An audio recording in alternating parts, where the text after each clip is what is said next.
it should be maintained. Remember that we have kidneys and we have lungs. To maintain the fluids and electrolytes, we have the major organ, which is our kidneys and lungs. No body system works well with the fluid or blood volume loss of 2 liters or vice versa. That's very true. Too much or too less is not good.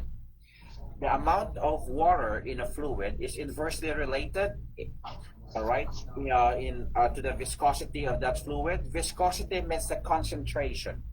Viscosity means the concentration of that fluid. So a balance between fluid intake and output is essential to maintain homeostasis. The first sign of dehydration is, what's the first sign of dehydration? Thirst. Okay, thirst. So the first sign of dehydration is thirst. So if you're thirsty, you're going to drink fluids. Okay? If you are overloaded with fluids, you're not going to drink a lot of fluids. So, balance between fluid intake and output. If you drink a lot of water, you pee a lot. Right? If you are not peeing a lot, do not drink a lot of water. Unless there is a situation that you are dehydrated, that you are not peeing a lot. So you need to have a lot of intake. Okay?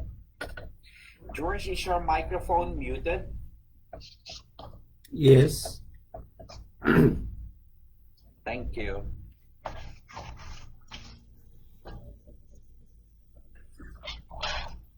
Can you hear me? Or Lynn? Yes. Oh. Kindly mute your microphone, please. Thank you. All right. So we have the intake and output. So the intake and output, you're lost with those pages. That's a problem if it's not in the binder. All right. So normal fluid intake and output, of course, we have the intake and output. So intake, let's start with this intake. Water in food, we need to have 1,000 mLs. Water from oxidation, 300 mLs. What do we mean by this? When you take a deep breath, you're taking a deep breath, you are inhaling oxidized water or moleculed water in this atmospheric gas, 300 mLs. Imagine that. So the more that you are inhaling, the more that you're going to inhale those oxidized water. But you need to blow off. You need to exhale, or else those fluid will retain in your system. All right? So if you're inhaling 300 mLs, you are also blowing off or exhaling 300 mLs. The more that you exhale, the more that you blow off, the more that you are releasing fluids. So meaning to say, those people who are hyperventilating, few minutes or hours after, they will feel dry because they are blowing off 300 mLs. All right? That's why they said, oh, I can lose weight while doing this. Imagine if I'm hyperventilating most of the time, so I can blow off a lot of fluids. There's a research studies that they are doing right now that while sleeping they can lose weight. Imagine. I want to apply. So when I wake up, I'm dehydrated already, right? All right, so water from oxidation, and of course we have this water as liquid when we drink water. So water as liquid, not water with, not margarita, tequila, water as liquid. All right, total of 2,500 mLs a day, maximum of 3,000 mLs a day. All right, now my question is, you have an intake of 2,500 mLs to 3,000 mLs a day, and now you have also an output of 2,500 mLs a day. So if I'm going to drink 1 cup of water, how many mLs do we have in 1 cup? So we have 240. The CNA knows, right? Because they are the one who's documenting the fluids in the input and output, right? The intake. So 240. So when I drink 240 of water, all right, 1 cup, am I going to pee with the same amount? Do you think my urine output will be 240 as well? Why not?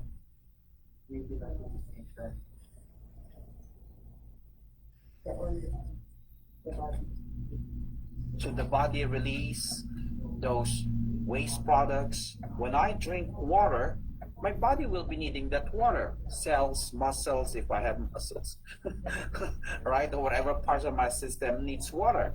The one that I'm going to excrete are waste products. It's not the same amount, all right?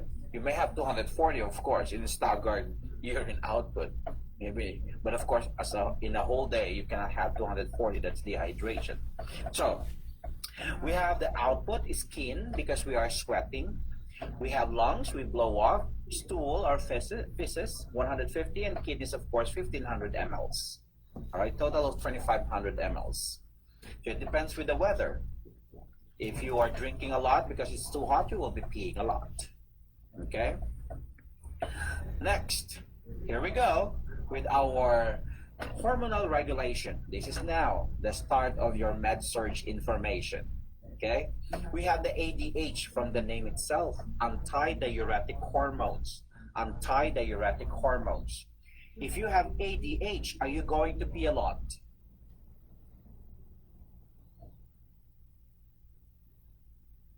No, because it says anti-diuretic, anti-wee-wee. Right? It says anti-diuretic hormones. That's why once you see ADH, meaning to say your urine output will be low. Let's have a little formula about this. You have the ADH, you have the urine output, UO, urine output, and let's look at the relationship of urine output with a specific gravity. Okay? So, ADH, antidiuretic hormones. If you have increased antidiuretic hormones, what happened to your urine output? Decrease. If you have low antidiuretic, you're going to pee a lot. All right? So low urine output is oliguria. Increase is poly or polyuria. Now, let's talk about the specific gravity. What's a normal specific gravity?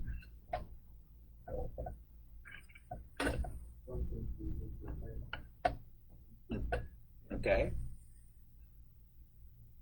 So, there's 1.010 to 1.025. Let's make it 1.030. Okay? It doesn't matter if your book is saying 1.025, that's normal. 1.030, that's normal. Okay? Don't go home with hatred and grudge in your heart. My God, in this review center, my goodness, move on, move forward. Okay? Let it go. I pay a lot of money, and they said 1.2. My goodness. So the normal specific gravity is 1.010 to 1.030. So we're using 1.030. 1.010 to 1.030.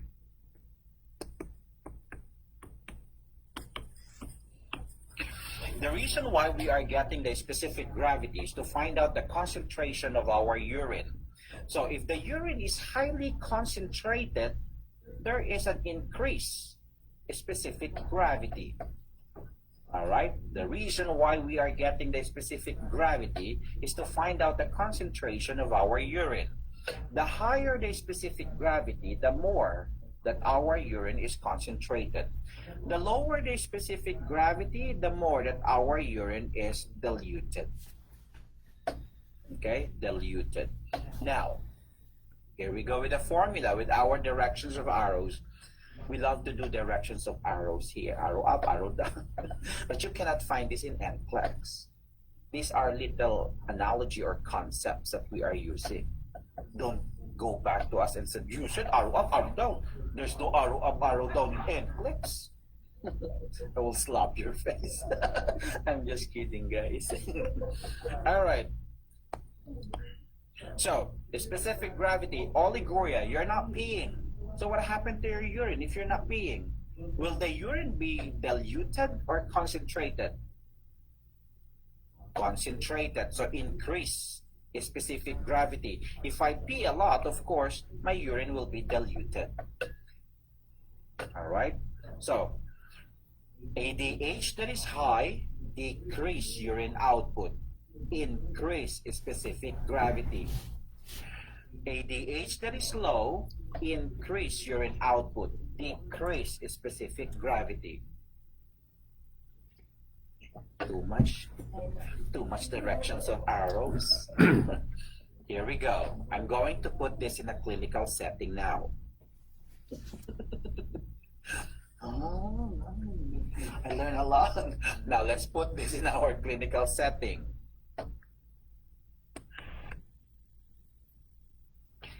Patient has renal failure. You know that the patient with renal failure, probably they are not peeing a lot or not peeing anymore. Okay? So, what happened to the specific gravity of the patient with renal failure? It goes up because they have oliguria. Okay? So, that's how are we going to use this concept, the arrow up and arrow down concept. All right? So ADH. So you're familiar now with ADH. The one that regulates the ADH is our pituitary gland. The one that regulates our ADH is the pituitary gland. So the pituitary gland must work well. If not, there will be ADH problem. And we will be dealing with ADH problem in our endocrine system. Okay? Now, in motor vehicular accident, the patient had this concussion or contusion. Okay? So the head was being affected. Why is it that they are checking the urine output? It's not the kidney that was being affected. Contusion on the head or concussion on the patient's head, they are checking the urine output. Why? Because of the pituitary gland. The pituitary gland regulates ADH. So if the pituitary gland is affected, the ADH will be affected. Okay? If the patient has a tumor on the brain, there's compression of the pituitary gland, ADH will be affected. Increased ICP, pituitary gland will be affected. Urine output must be checked. All right. Next, let's talk about the renin, angiotensin, aldosterone system, or also known as RAS. The renin, angiotensin, aldosterone system, also known as RAS, is being activated. We are releasing this. The renin-angiotensin is being released. Our kidneys, there's angiotensin 1, angiotensin 2. So the renin-angiotensin will constrict your vessels. It constricts our vessels. Once the vessels are constricted, what happened to your blood pressure? So, constricted. So, increased pressure, right? Increased blood pressure. So, there will be increased blood pressure. There is what we call aldosterone system. Aldosterone or aldosterone is a hormone being released by our adrenal gland. This is also, of course, one of the steroids. So, aldosterone system. The aldosterone or aldosterone loves sodium. Wow. Aldosterone loves sodium. Aldo loves sodium. The what? Aldosterone system. Yeah. So aldosterone system. So loves sodium. And sodium, you know that sodium attracts Walter. I'm just kidding. Sodium attracts water. Okay? So sodium and water, they are attracting each other. So aldosterone loves sodium so much. Okay? Every time that we have increased steroids, aldosterone is a steroid, there will be increased sodium. And sodium attracts water. That's the reason why if you have a lot of steroids, you're gaining weight. Right? Ouch. Now, if you have aldosterone, loves sodium and water, aldosterone hates potassium. So, if you have too much sodium, your potassium will be low. That's why they hate each other. Okay? Now, sodium and water are together. If there's a lot of water, sodium in your system, compression of the capillaries of your vessels will occur. If there's compression of capillaries, constriction will occur again. There will be increased blood pressure. So, RAS, renin, angiotensin, aldosterone system will lead to increased blood pressure. And why are we releasing this? If this one will cause increase of blood pressure. You haven't discussed much information about shock. Okay? But if the patient has shock, this is shock. Okay, this is not super poor, super gut, super dan, super serene, no. So that is shock. Okay, blood pressure will be low, pulse rate will be high, respiratory rate will be high. Information about shock. Okay, but if the patient has shock, this is shock, super dan, super serene, no. So that is shock. Okay, blood pressure will be low, pulse rate will be high.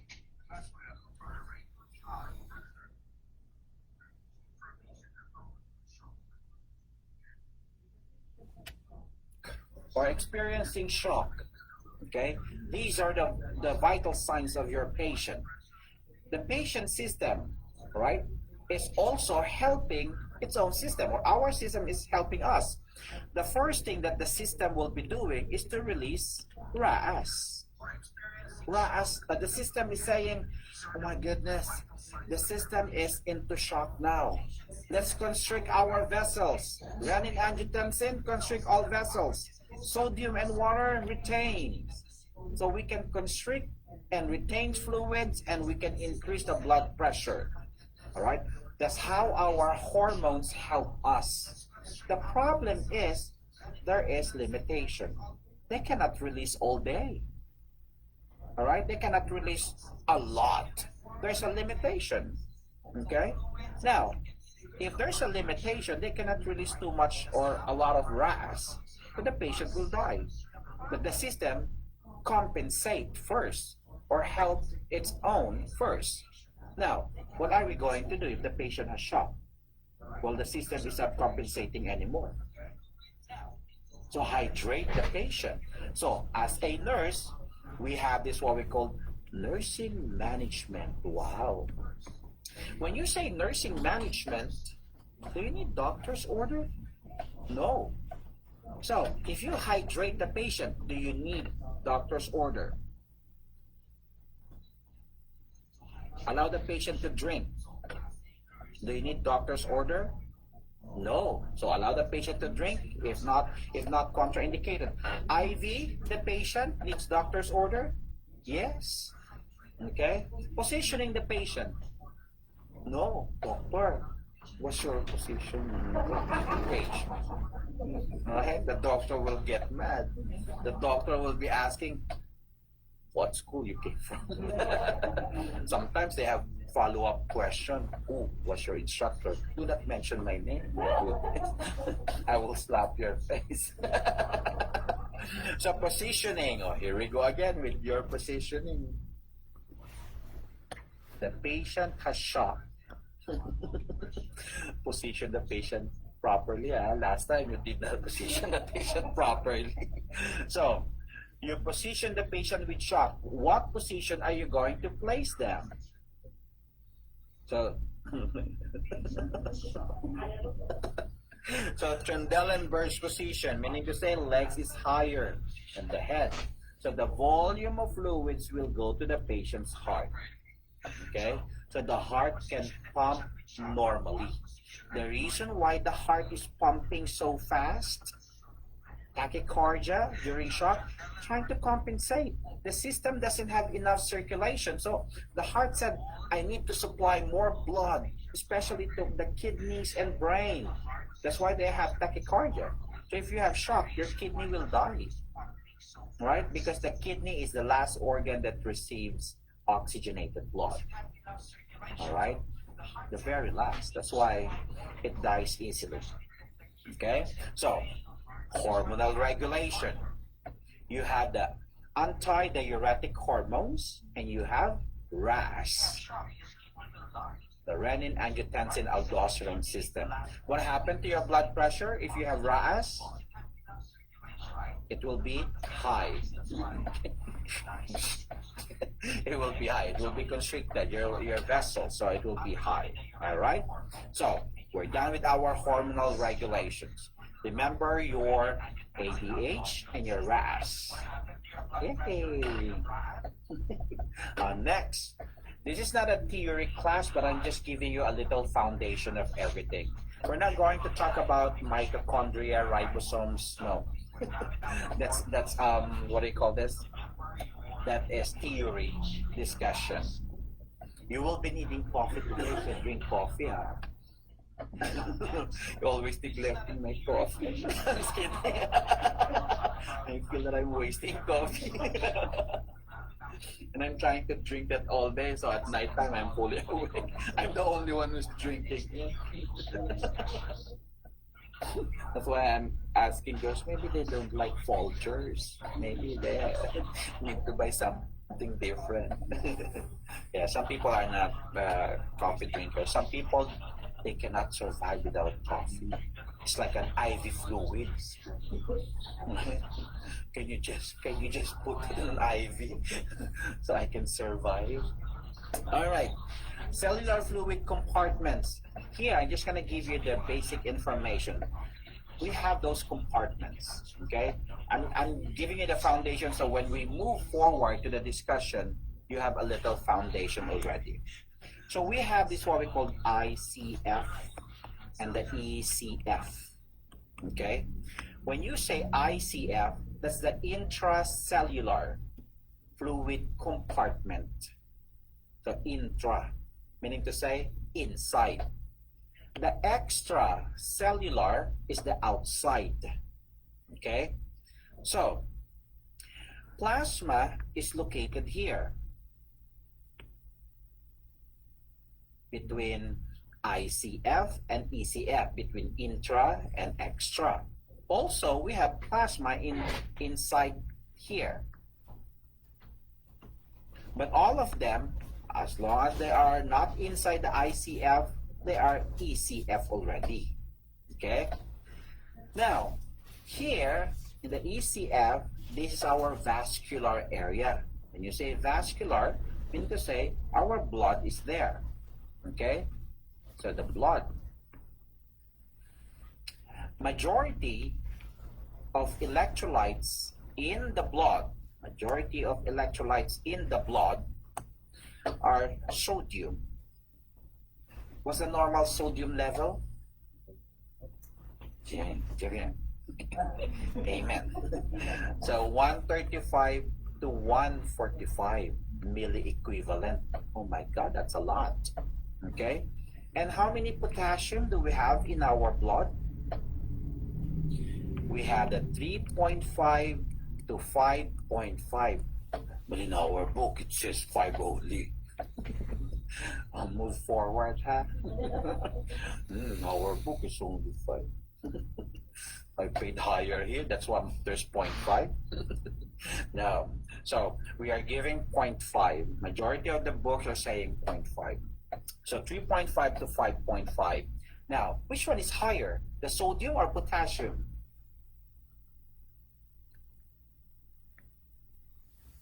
Which one is higher? Sodium has 135 to 145.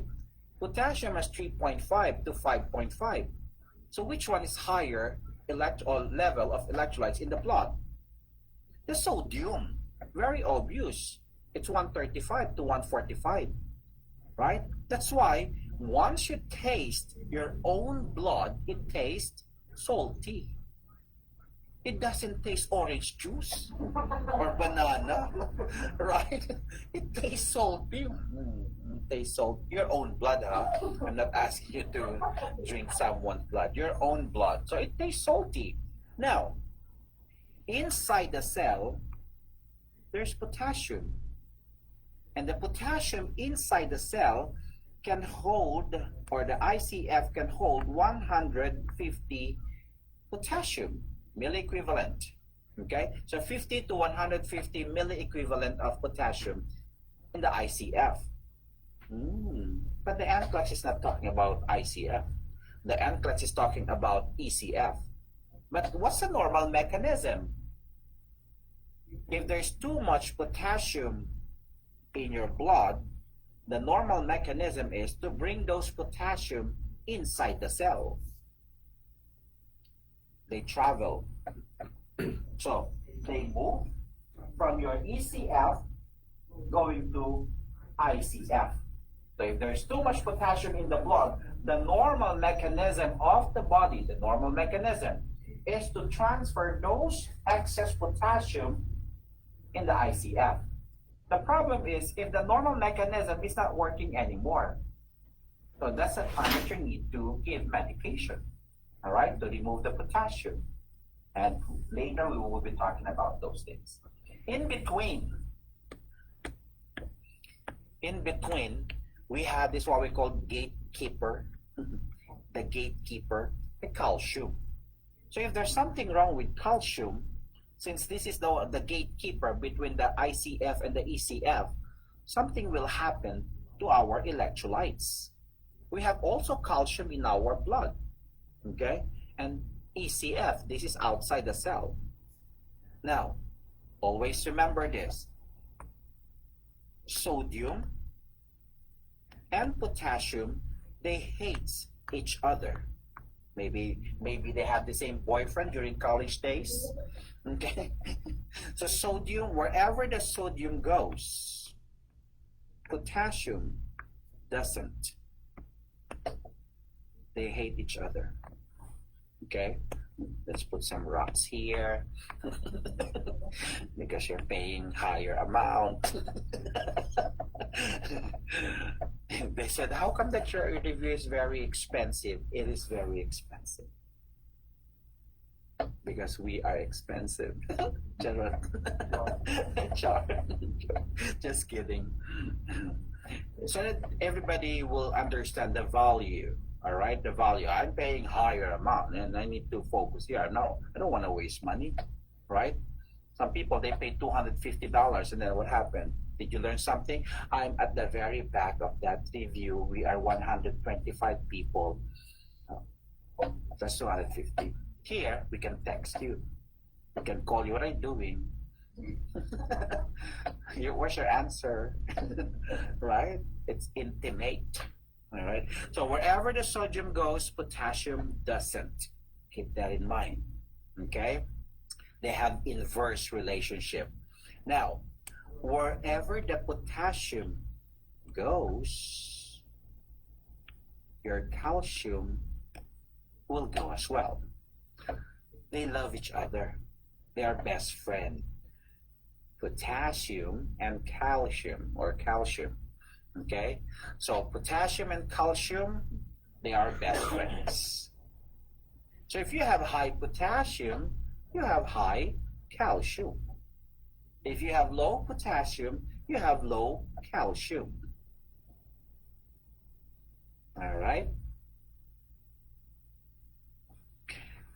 Next, the electrolytes and ions. When you say electrolytes, of course, that's the one that we are talking about. They can be called as salts or minerals. Ions, of course, is their electrical charges. It could be positive or negative. That's why we have electrolyte sodium Every time that I write sodium, there's a positive sign. Every time that I write potassium, there's a positive sign. Now, when you say ions, of course, these are the electrical charges, anions. The anions, they are negatively charged. The negatively charged. The cations, they are positively charged. They said there's letter T on the cations, that's why it looks like positive. All right, so cations are the positively charged electrolytes, and ions are the negatively charged electrolytes. So, bicarbonate. Bicarbonate, they are what we call the HCO3, negatively charged. Okay, chloride, they are negatively charged, and ions, there's negative sign. Phosphorus, it could be HPO4, then negatively charged, or PO4 only. Calcium, of course, we have, so calcium, Ca, positively charged. Magnesium, positively charged. Potassium, the K, and sodium, natremia. Calcemia, magnesemia, kalemia, natremia. Okay, so those are the different signs. They cannot work alone. They need to have a partner, the positive and the negative. All right, they said negative poles attracts each other. Wow. So calcium chloride, calcium phosphate, sodium chloride, potassium chloride, so they are working together. Okay, they cannot work by themselves. So ECF, we talk about ECF, electrocellular fluid compartment. There's a lot of sodium in your ECF. There's a lot of calcium in your ECF. And ions, all right, we have the bicarb, it should be bicarbonate, and chloride. Okay, ICF, there's a lot of potassium in the ICF. How many potassium in the ICF? You have 50 to 150. Major anions or negatively charged, phosphorus in the ICF. All right. I'm going to use this slide to talk about electrolytes, and I'll be writing, so be prepared. You know, I love to share my beautiful handwriting. All right, sodium. Sodium attracts water. Okay, sodium attracts water. Sodium helps to maintain the volume of fluids in our system.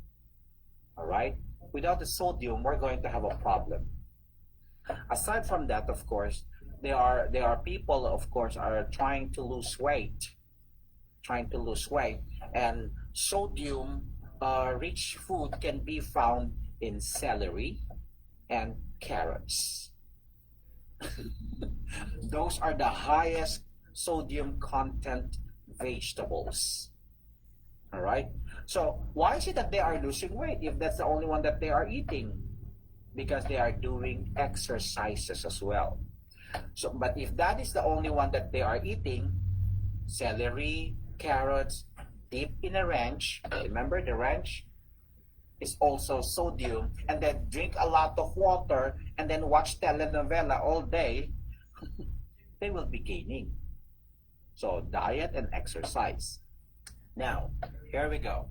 Let's talk about the relationship of our electrolytes with our system. Just gonna put here these different electrolytes. I'm going to focus on our major electrolytes, which are your sodium, calcium, potassium, magnesium. They are our major electrolytes, favorite of NCLEX. All right, it affects our brain, neuro, as well as our muscles. Neuromuscular. There's what we call neuromuscular response. The neuromuscular response could be high. The brain and the muscles will be active. It could be low. The brain and the muscles will be sluggish. If the brain is hyper, muscles will be hyper. There will be rigidity. If they are hypo, of course, it will be flaccidity. Now, what will happen to this neuromuscular response if there's a problem with our electrolyte? Let's start with sodium. If sodium is low, opposite direction, if sodium is low, all right, neuromuscular response will be high. If sodium is high, neuromuscular will be low, flaccidity. So, let's put this using our medical term. Hyponatremia and hypernatremia. Hypo and hypernatremia. Okay? Hyponatremia, the patient will be rigid.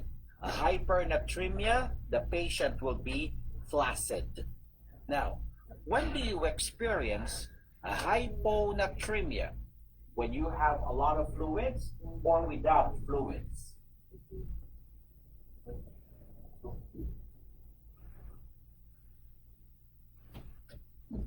You have to get fluids.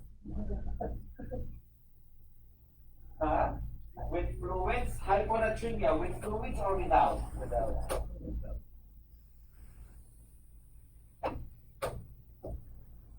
Are you sure?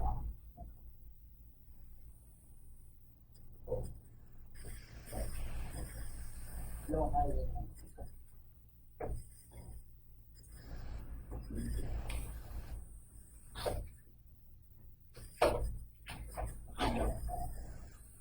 hyponatremia with fluids or without?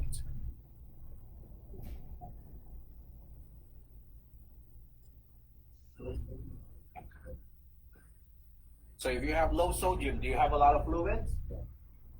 Or no fluids? Okay. I have an empty cup here. Let's assume that this is our body, called set C. And these are our sodium. Okay? I'm going to put this sodium inside the body without water. Okay? Can you hear the sound? Don't tell me I'm the only one who can hear the sound. So, if you can hear the sound of that sodium that I put here, because the sodium is concentrated, there's no fluids.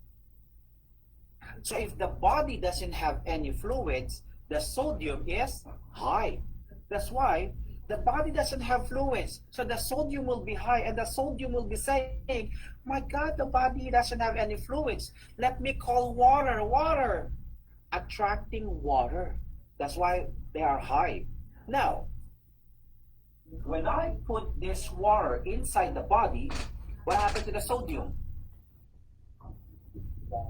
Diluted, dissolved, goes down. Alright? So, the fluid, the sodium now is being diluted. So if I have too much fluids inside my body, I have hyponatremia. Alright? So, I don't want to interchange what I'm drinking.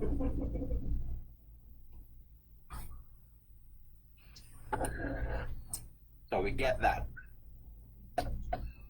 Let's put this in a clinical setting. Patient has renal failure. Do they pee? Decrease urine output. Okay? What happened to their sodium?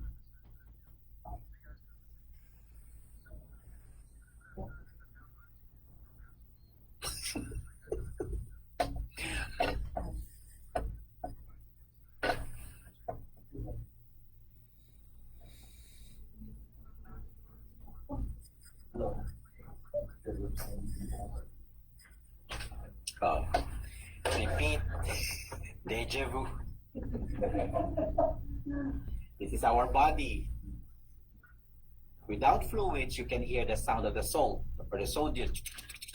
I put water. What happened to the sodium? Dissolve.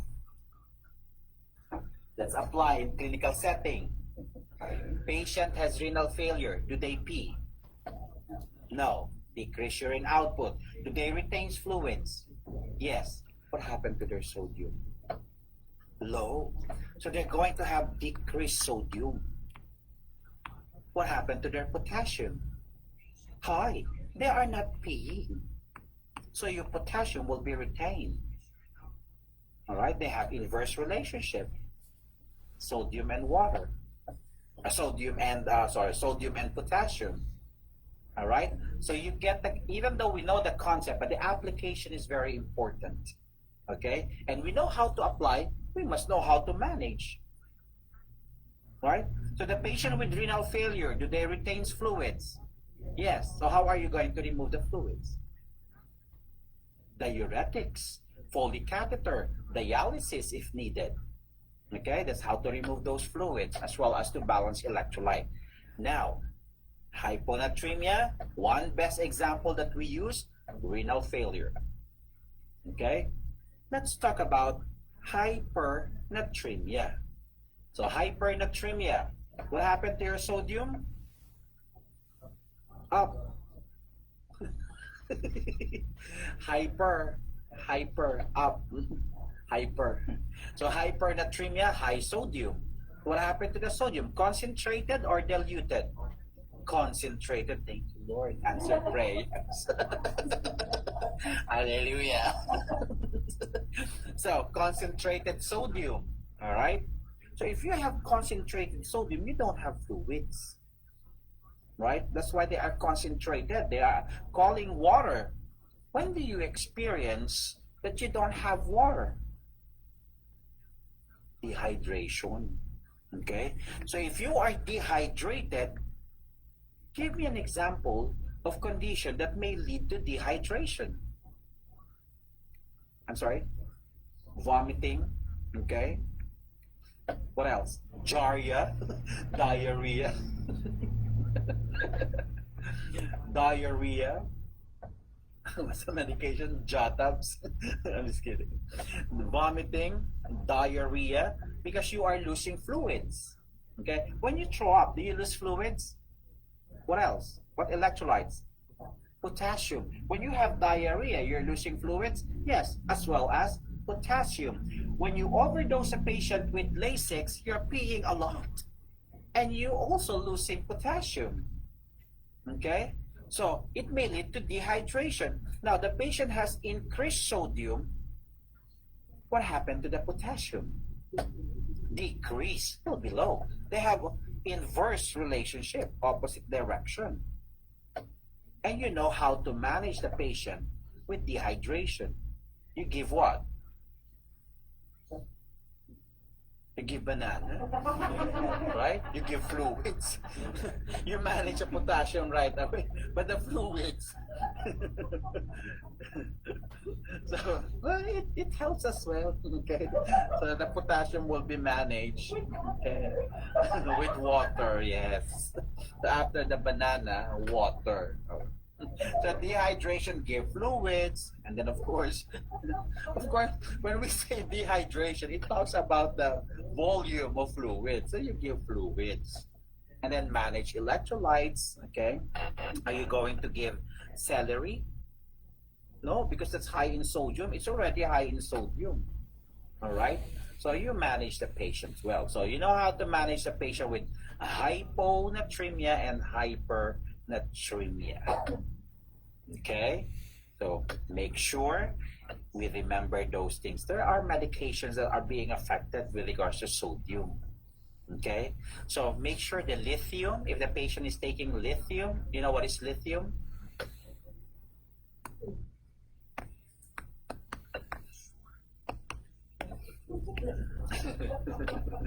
My face is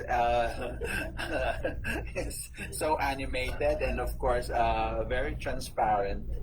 If I'm happy, I'm happy. Lithium is anti-manic. Okay? So anti-manic. And being manic, of course, is one condition of the patient with bipolar condition. Okay? Our mental health. So if this is manic, mania, if this is anti-manic, will the patient be calm after taking lithium? Yes, it's anti-manic. Calm is different from being lethargic. That's different. Okay? If I'm a manic patient, I'll be talking a lot and I'm going to keep on walking, sweating, and talk to everybody. I'm so hyper. I'm manic. Okay? If I took lithium and the therapeutic level is good, there will be effectiveness. I will be calm. I'm able to sit down. All right? Now, tell me if the lithium is effective, if the patient has this kind of manifestation. Hey, you better park your car properly. You did not park your car properly. Is that effectiveness of lithium? No. If the patient is by the window and checking everybody and spitting on all those people who's passing by, is that effectiveness of lithium? No. If the person or the patient is sitting down and watching television and gesturing whatever is on the television, is that effectiveness of lithium? No. Still, the patient is manic. If the patient is inside the class listening to the instructor, is that effectiveness of lithium? Yes. So you took your lithium. Very effective, right? So, if the lithium has a side effect, because the therapeutic effect is being calm, the side effect is severity of being calm, which is lethargic. That may lead into coma. Calmer than calm.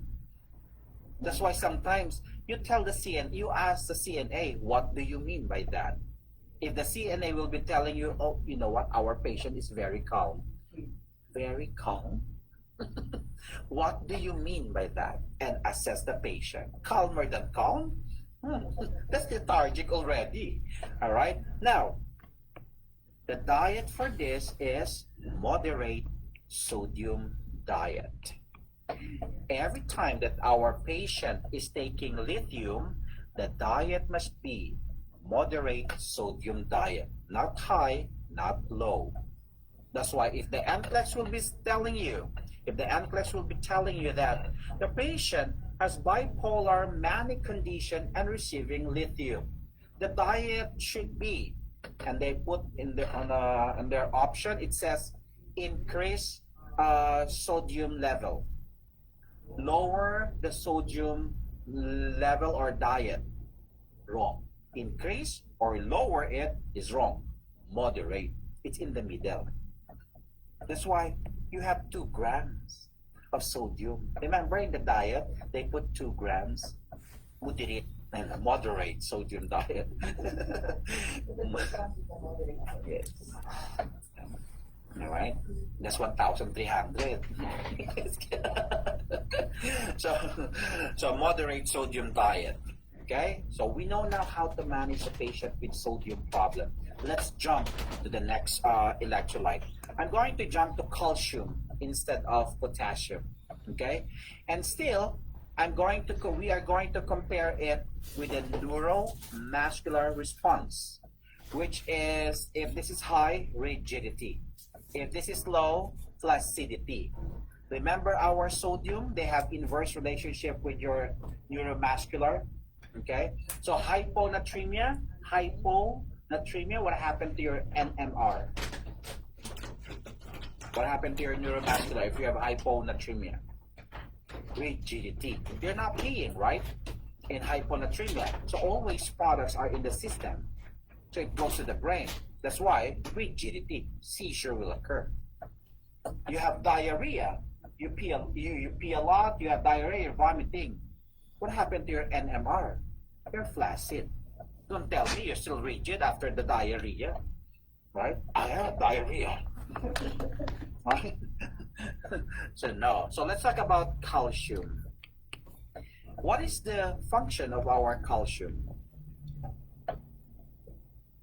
The gatekeeper to balance our electrolyte. What else? Good for our bones and teeth. Teeth. I need to pronounce it well. So teeth, double E. So I don't want to change it to a different letter. Okay, that's a problem with me as a second as English as my second language. So I have a problem with pronunciation. So teeth, it goes for muscles, bones, and teeth. All right, muscles, bones, and teeth.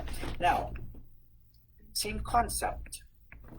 If you have less calcium, you will have rigidity. If you have too much calcium, you will have flaccidity.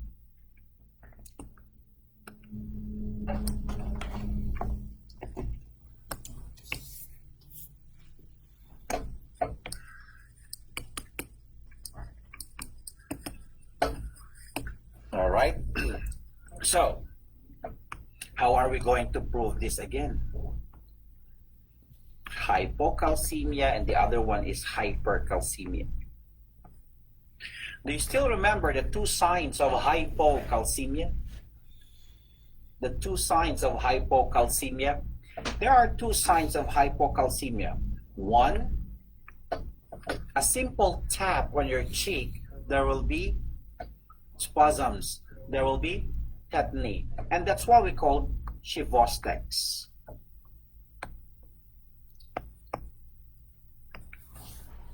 Chivostex signs. A simple tap on your cheek, they said that's why letter C, cheek, Chivostex signs. There will be spasms and there will be tetany. The second sign of hypocalcemia, or the other side, is what we call trozu. The trozu sign. The trozu sign, you're going to use BP cuff. If you're going to use the BP cuff, there will be inward inversion of the arm. Inward inversion of the arm. Trozu sign. Okay? Now, tapping the cheek, Chivostex. BP cuff, trozu. Okay? Now, the NCLEX changed that. There is no more tapping of the cheek. When you tap the cheek, you are using what? When you tap the cheek for Chivostex, you are using what? Your fingers. Okay? You use your fingers. The NCLEX changed it. They use fine needle. You're not going to poke, but this is the fine needle. You tap the cheek using fine needle. Okay? The NCLEX use once as well the cotton balls. So cotton balls, stroke the cheek. There's a spasm. Okay, so they change the way. Okay, but of course the purpose is still there. Trozu side. What equipment we used? BP cuff. Okay, the NCLEX use tourniquet. There's a squeezing effect, the tourniquet. Okay, same thing. All right. So if there's trozu sign, inward inversion of the arm, Chivostex, spasms. Okay. So signs of hypocalcemia. What are you going to do if you have hypocalcemia? You give calcium. Okay. So one management, of course, for low calcium, we are giving dairy products. Of course, milk, ice cream, custard. Don't tell me, sir, I don't know how to cook custard. Oh, we need to research about that. What are the components or ingredient or recipes? So custard has milk. It's like a flan. All right. So dairies. And there's a medication known as calcium gluconate. All right. What happened to the patient's muscles if they have hypocalcemia? Rigidity. Spasms, tetany, inward inversion are signs of rigidity. Now let's go to your hypercalcemia. Too much calcium. So if you have too much calcium, what happened to the muscles? Flaccid. How are we going to prove this now? That if there's too much calcium, there's flaccidity. I still remember when I was a kid. That was yesterday. Okay, I grew up with my grandmother. That's why I'm very conservative. If I can't go to sleep, imagine as a kid you can't go to sleep, there's something wrong. Hyper. So if I can't go to sleep, my grandmother always make me a warm glass of water, milk. So after drinking warm glass of milk, I'm able to feel relaxed and able to fall asleep. Because too much calcium in the blood relaxes your muscles. All right, so flaccidity. Now, if you have too much calcium, are you going to give dairy products? No dairies. Now, what medication should be given if we have too much calcium? Magnesium.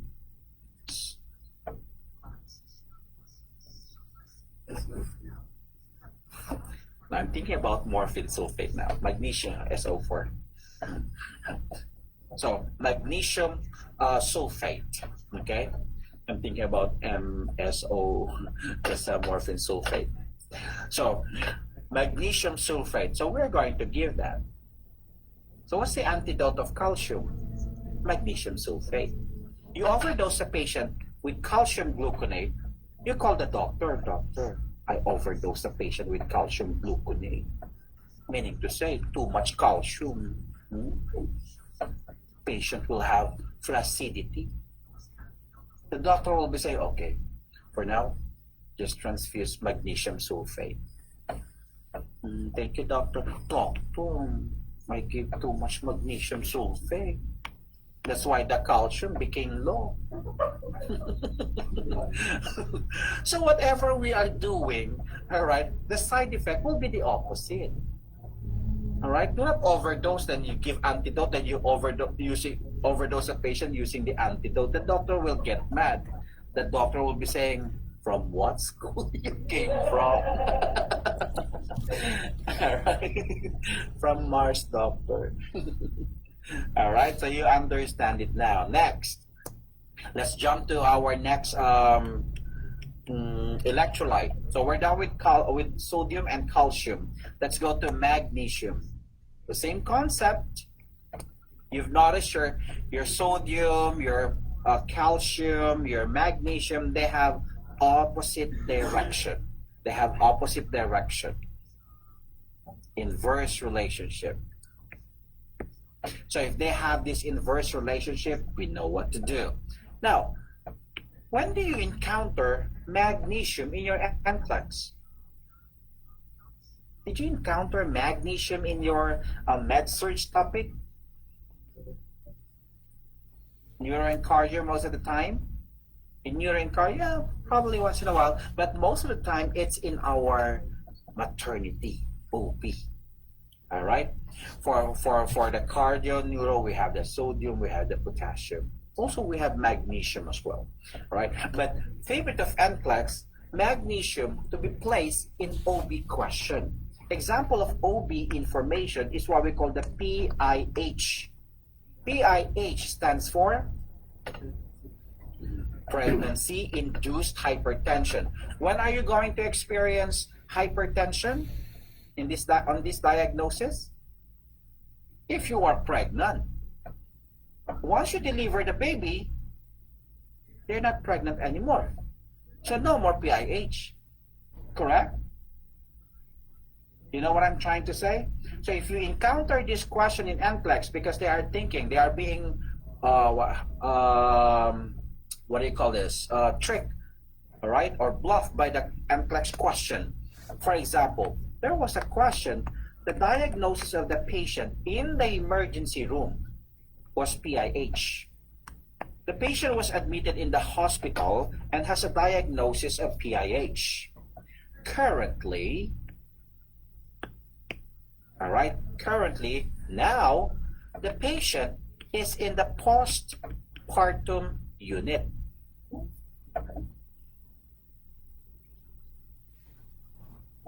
Which among the following vital signs is your priority? Pain, temperature, hypotension, hypertension.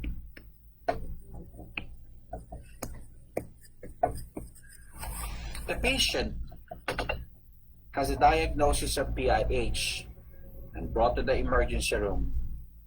Now, or currently, the patient is in the postpartum unit. Which among the following is your priority?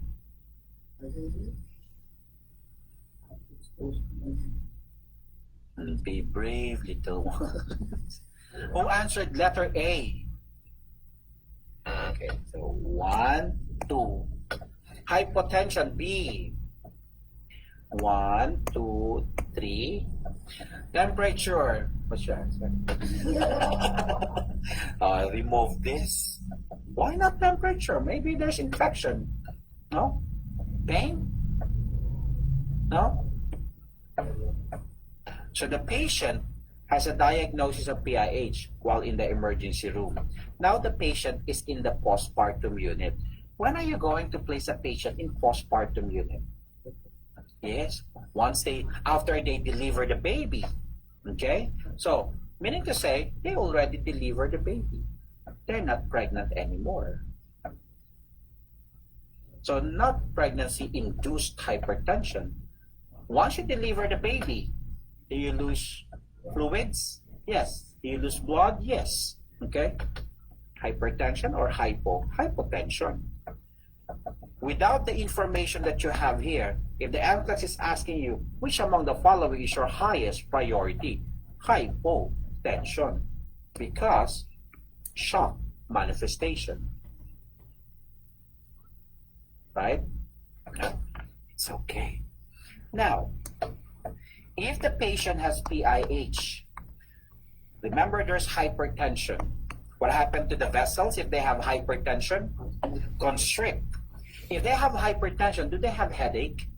Yes. Where's the headache usually occur? Which part or area of your, right? At the back, occipital area. That's why the patient is telling you, it seems that the back of my neck is kind of heavy. Okay? So hypertension. So there will be headache. PIH, they have edema. In this edema, of course, sometimes it leads to this what we call preeclampsia. Hypertension, edema, preeclampsia. When you say eclampsia, means seizure. That's why before seizure, during seizure, all right? So eclampsia. So there will be possible of seizures. Aside from that, there will be preterm labor. There will be preterm labor. Uterine contraction will be there, and sometimes it leads to abortion. Okay? Observe the manifestations that we have here for the patient with PIH. Do they have rigidity of muscles or flaccidity of muscles? Rigid. Patient with PIH, they have rigidity of muscles. What happened to their magnesium level if they have rigidity of muscles? So meaning to say, patient with PIH, they have low magnesium level. So if they have low magnesium level, what's the medication for PIH? Magnesium. All right. Now, what's the action of your magnesium? Magnesium has this what we call diuretic effect. Aside from diuretic effect, magnesium is muscle relaxant. So there are two major action of our magnesium: diuretic and muscle relaxant. So if you have PIH, you gave magnesium, the patient has PIH, of course they have edema, so you are able to remove fluids. If you remove fluids, you're able to manage, of course, hypertension. Okay, muscle relaxant, no more constriction, no more preterm labor, no more seizure. Okay, so magnesium and our NMR, increase, decrease, low and high. Patient with hypomagnesemia, what's the management? What are you going to give for hypomagnesemia? Magnesium. You give magnesium sulfate. Hypermagnesemia, what are you going to give? What's the antidote of magnesium? Calcium. It should be carbonate or gluconate. So calcium gluconate. But do not overdose, huh? Doctor, I gave too much magnesium because the patient has hypomagnesemia. I'll give calcium gluconate. Doctor, I gave too much calcium gluconate. Right, so understand those informations. All right, the last one that we have before going to our break is our potassium.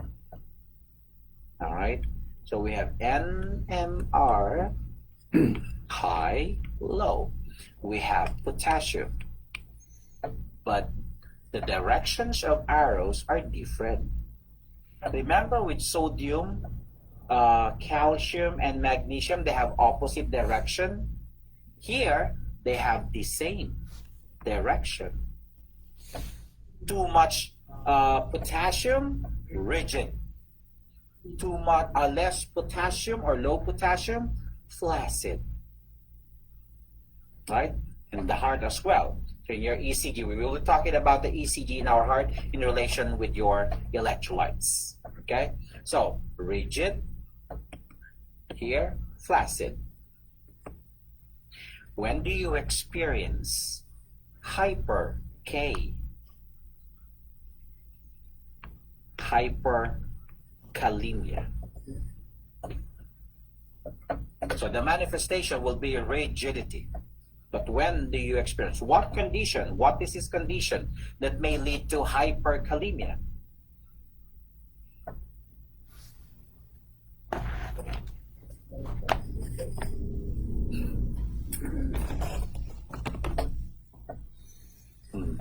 What condition? Do you think if I have AFib, I have hypercalcemia? Do you think if I have stroke, I have hypercalcemia? Do you think if I have renal failure, I have hypercalcemia? Do you think if I have diarrhea, I have hypercalcemia? So, if I have renal failure, do I pee? If I'm not peeing, do I retain potassium? Yes. So, I have decreased urine output. My potassium will be high. My sodium will be low. Okay?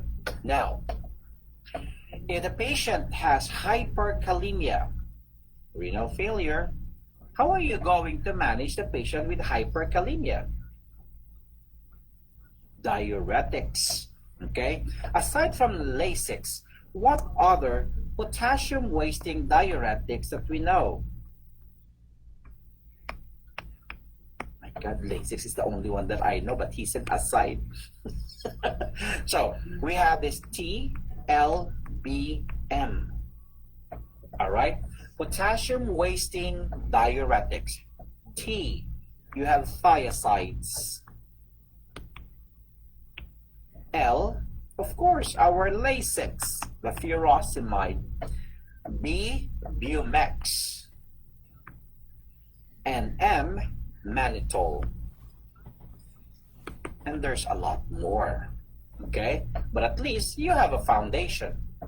You have thiazides, Lasix, Bumex, mannitol, TLBM, T, thiazides, L, Lasix, B, Bumex, M, mannitol, TLBM. Now, the thiazides is the first line of anti-hypertensive medication.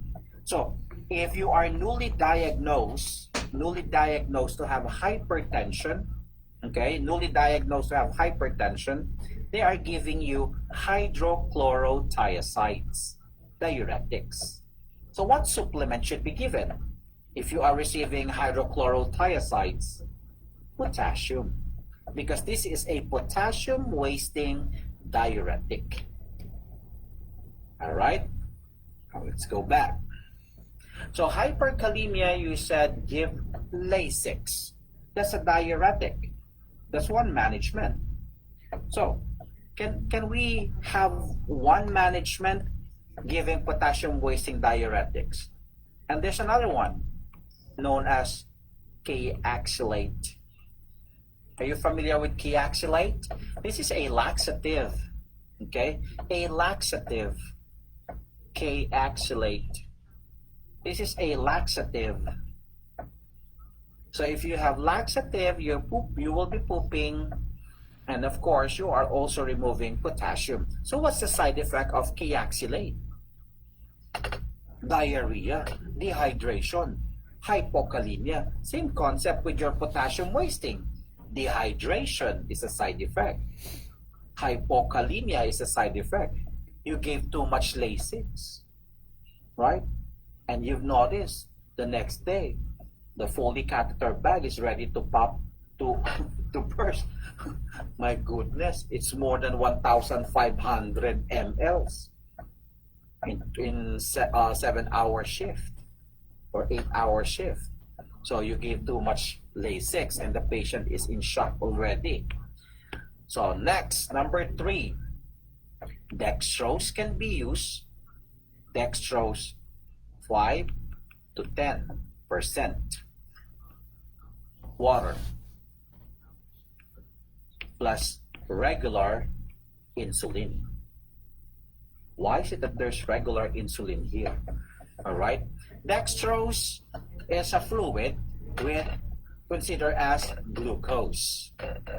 D5 water, meaning to say 5% of that water has glucose. 10% of glucose is on that water.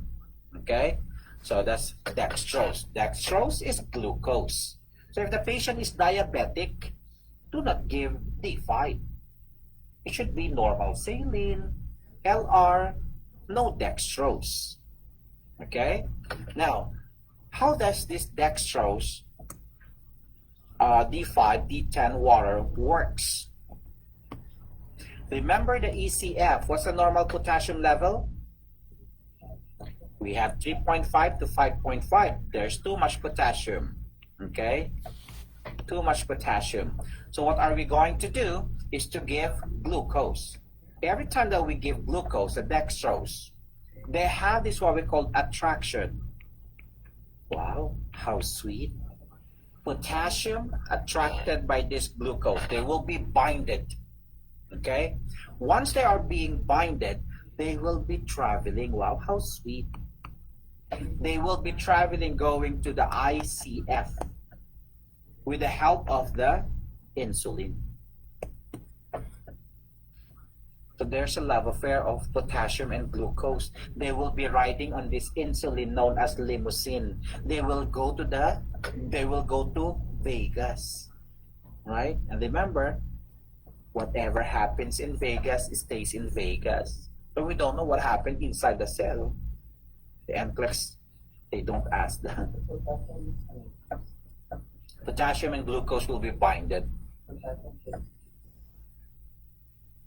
Some, majority, yeah, 50 to 150. But of course, since sometimes, of course, there's a problem with the mechanism, so they will be needing glucose and insulin. All right, to lower it. So we have 3 management to lower our potassium.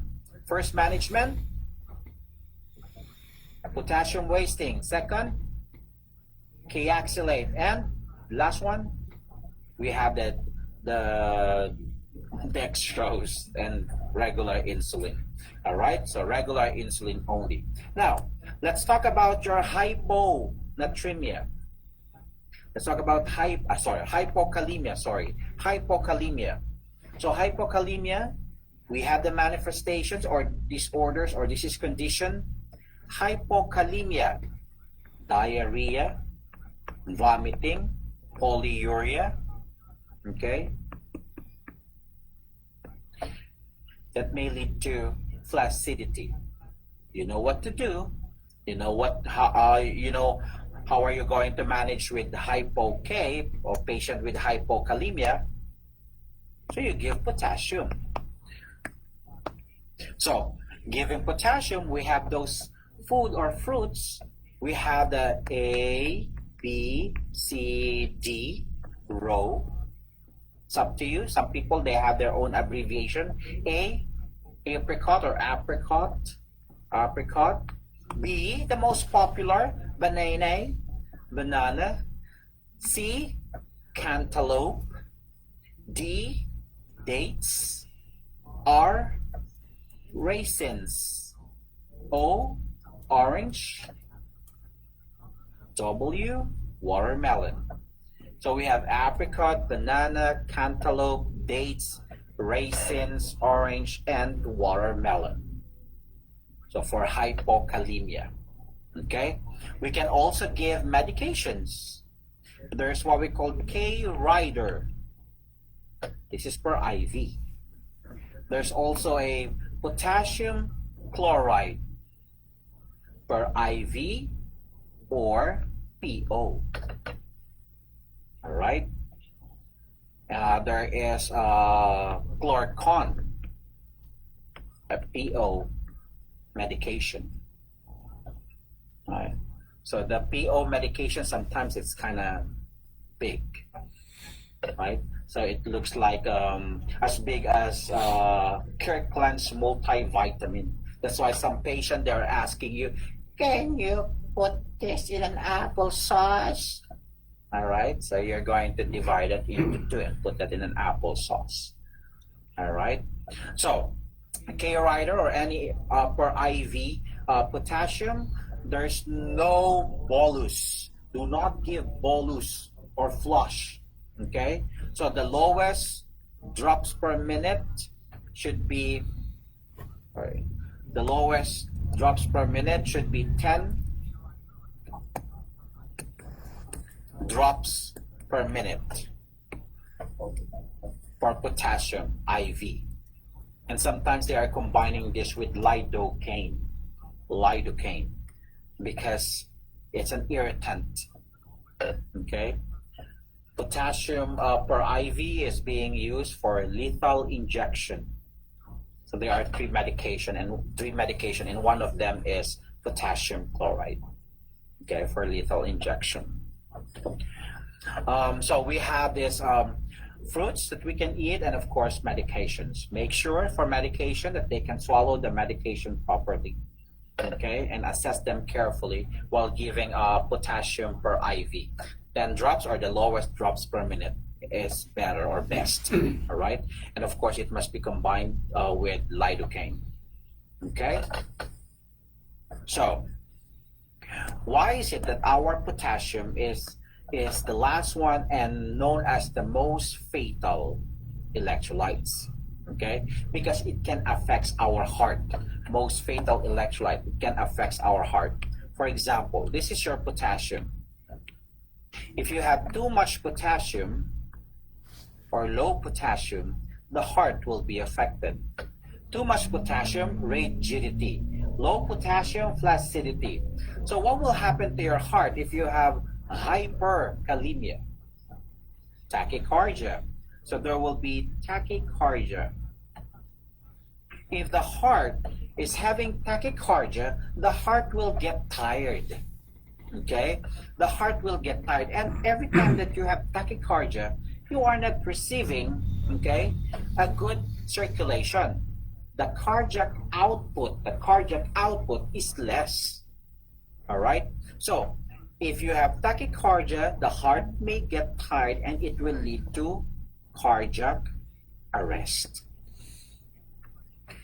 And what to do if there's cardiac arrest? CPR, defibrillation.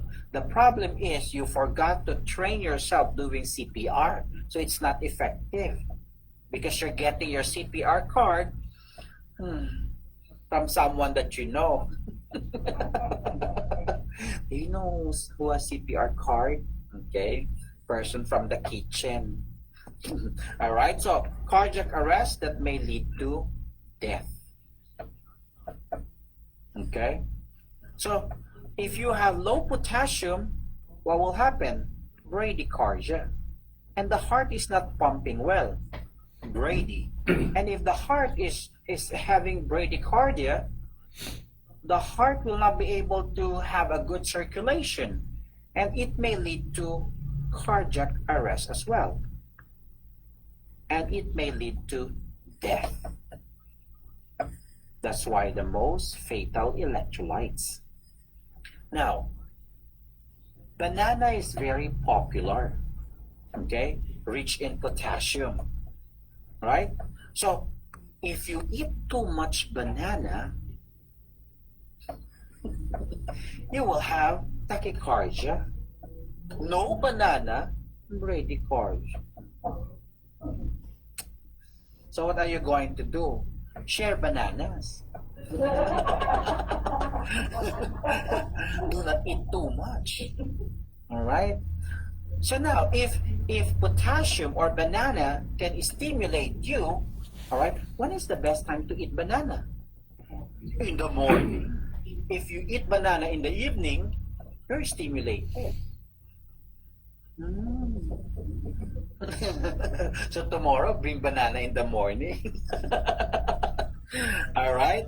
So now, the patient has renal failure and diabetic mellitus. The patient experiences blood sugar level of 54. What's the normal blood sugar level? 70 to 110. Once you found out that there's 80 to 120, it's also normal. Okay? We'll move forward again. Which one? Also normal. Okay? Now, if you have a blood sugar of 54, that's hypoglycemia. Which among the following should be given? A, B, C, D. Orange juice, OJ. Banana shake. Apple juice. Cranberry juice.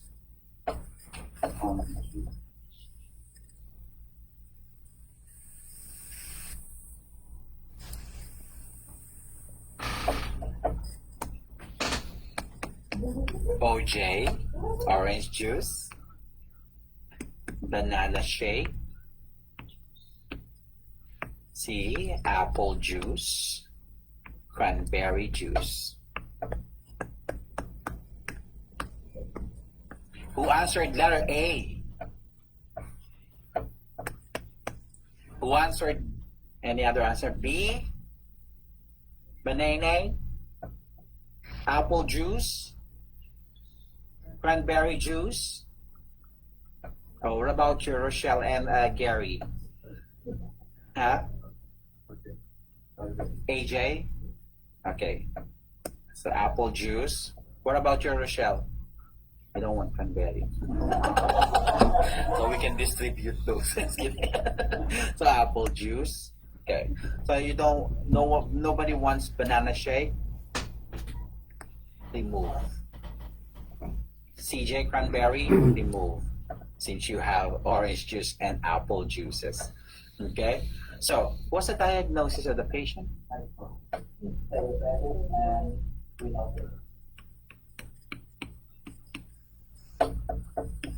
And there's a condition, blood sugar 54.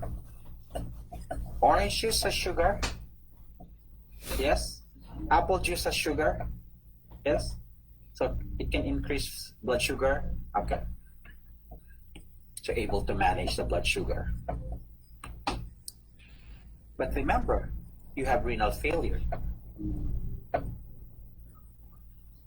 So a patient who receives orange juice, remember our A, B, C, D row, orange juice is high in potassium.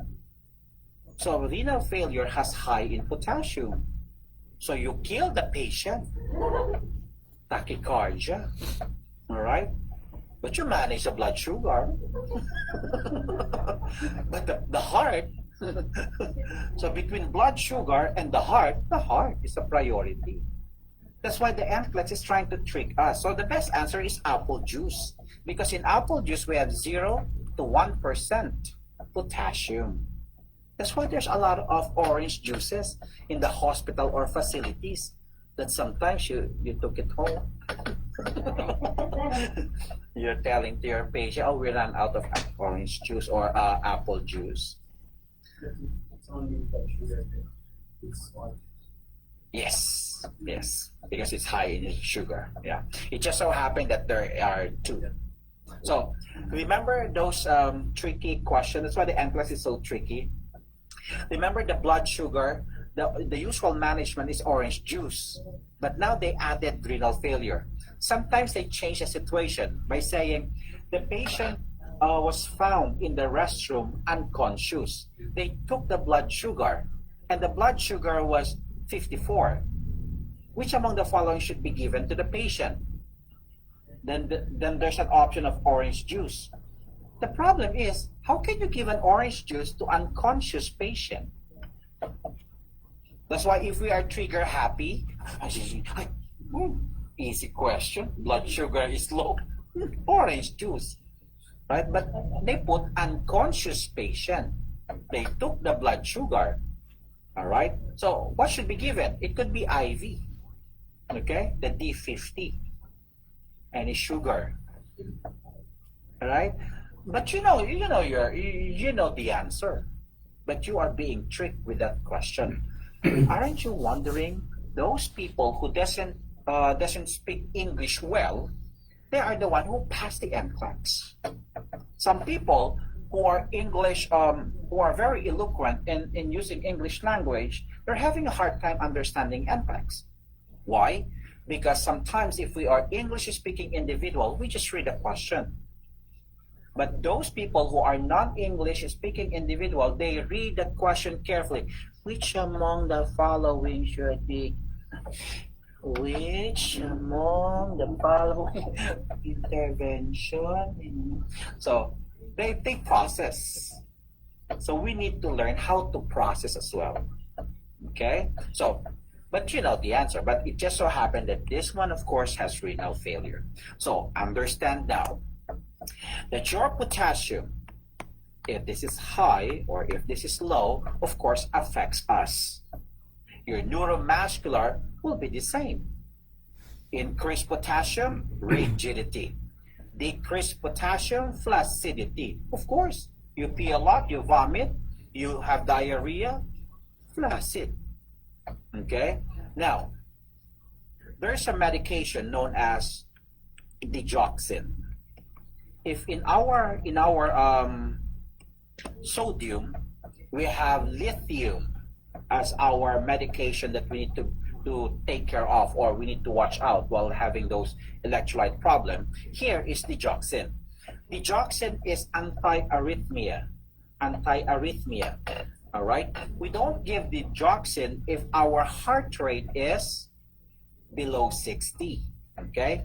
So, do not give digoxin if the heart rate is below 60. All right? Now, how are you going to assess for the patient's heart rate? Apical pulse. So check the apical pulse. Where can you find the apical pulse?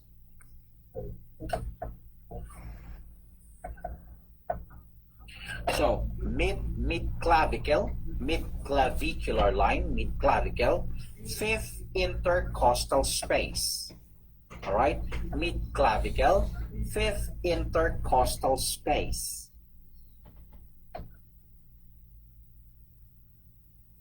Mid-clavicle or mid-clavicular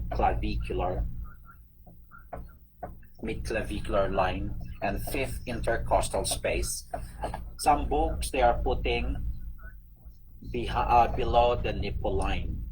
But of course, at this time, they, how should I say that? They enhance the information. Not most of the time they are using below the nipple line. And probably you know the reason why. Because most of us, of course, we have different nipple line area, so it's too low. So it's very safe to say mid-clavicle or mid-clavicular line, fifth intercostal space. Okay, that's it. But my grandma has. So now, digoxin, of course, you know our rules before giving digoxin. So if your potassium is high, digoxin will be low. If your potassium is low, digoxin will be high, opposite. Okay?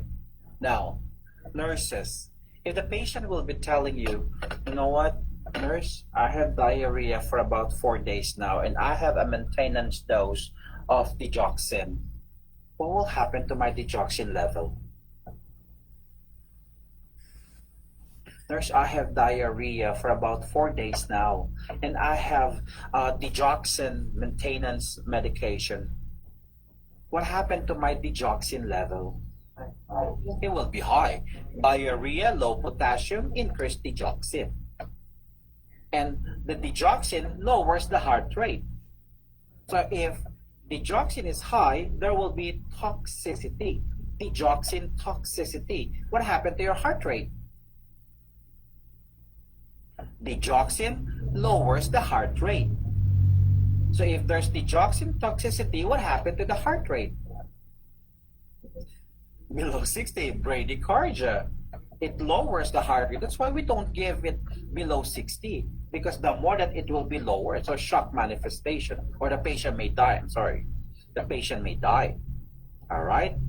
Nurse, they diagnosed me with renal failure. I have renal failure, nurse. So my digoxin level will be low. What happened to my heart rate if I don't have digoxin? High.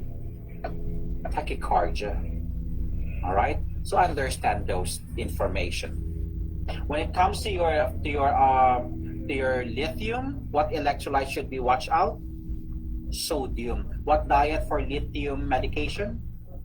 Moderate sodium diet. You know what, nurse? I'm a manic patient. I have a condition. They told me that I have this bipolar manic condition, and I eating a lot and of course drinking a lot of water. 1 pitcher every meal.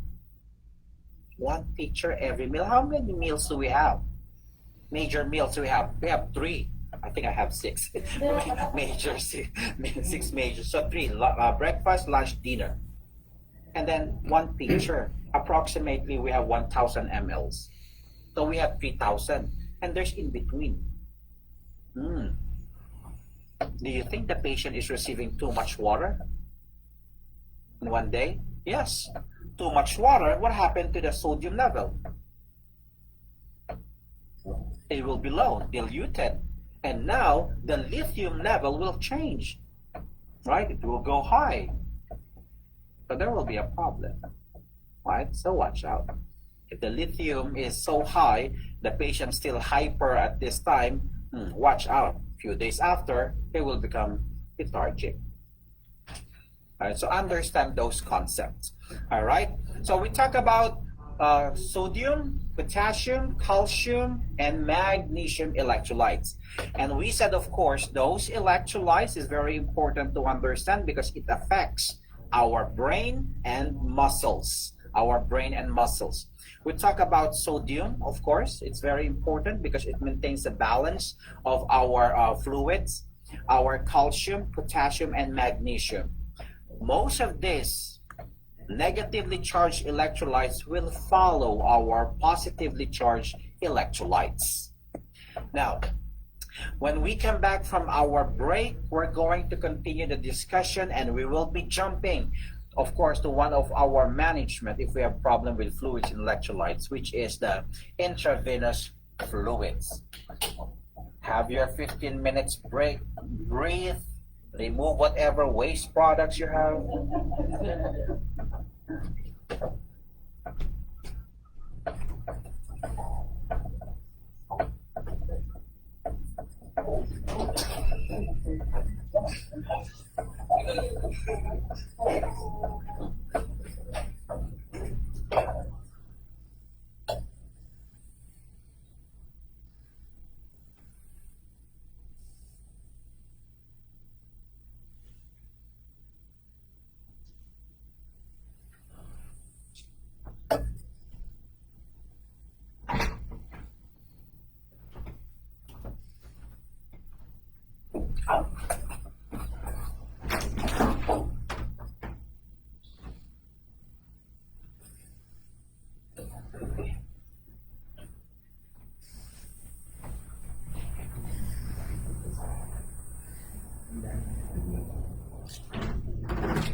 Si ano daw gusto sa si Marco? Oh,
Ilaban mong mountains ng kulong. Sure!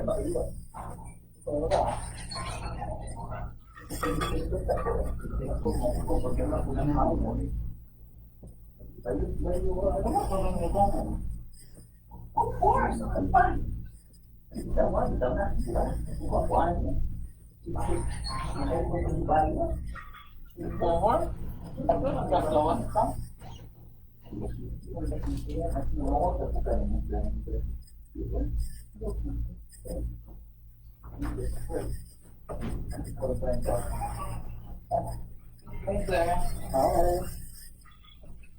Kumusta? Mahalo. Ang mga Bisaya sa Amerika ay nagbigay ang dako.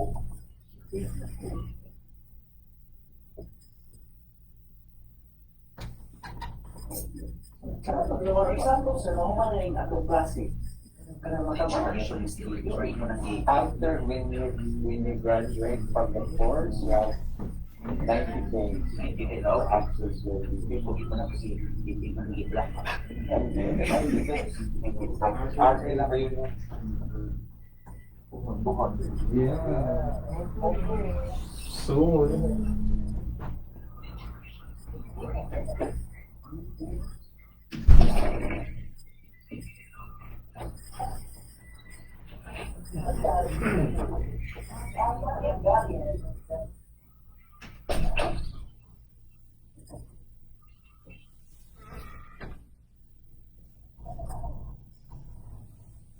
Tapos si Mark.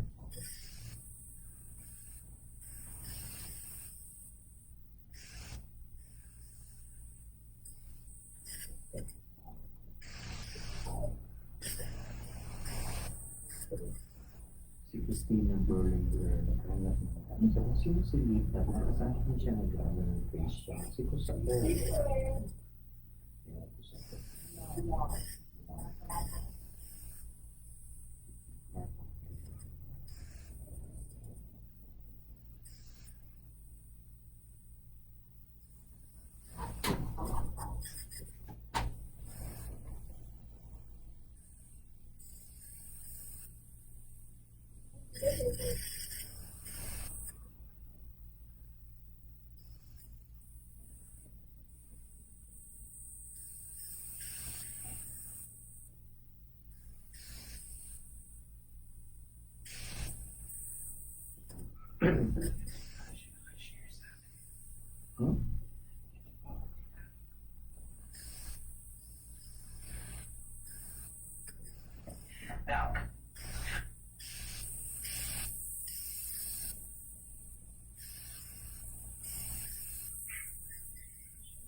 Yung bala.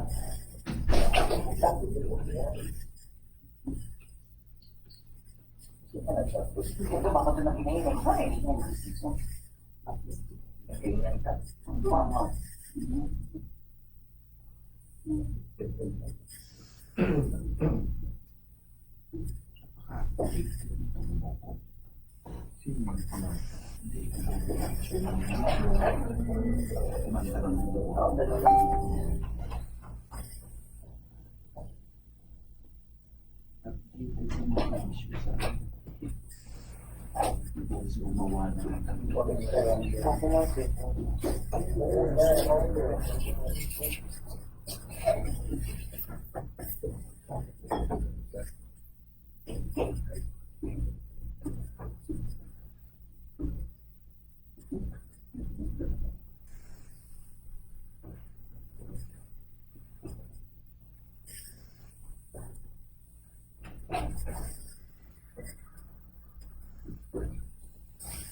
yung trabaho. Pinataas na yung trabaho.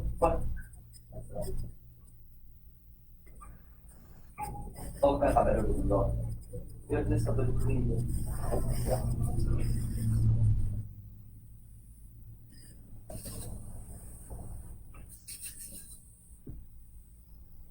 LPN ba ba? LPN ba ba?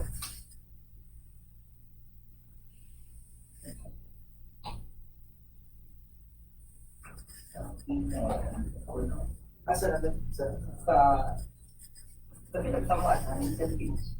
Oo. Oh, so secret. Hindi mo niyo ba yung Zach? Si Zach ka, Zach? Oo, baka hindi ko ba yung Zach? Ano ba? Hawakan siya. Assistant na siya, di ba? Assistant na siya.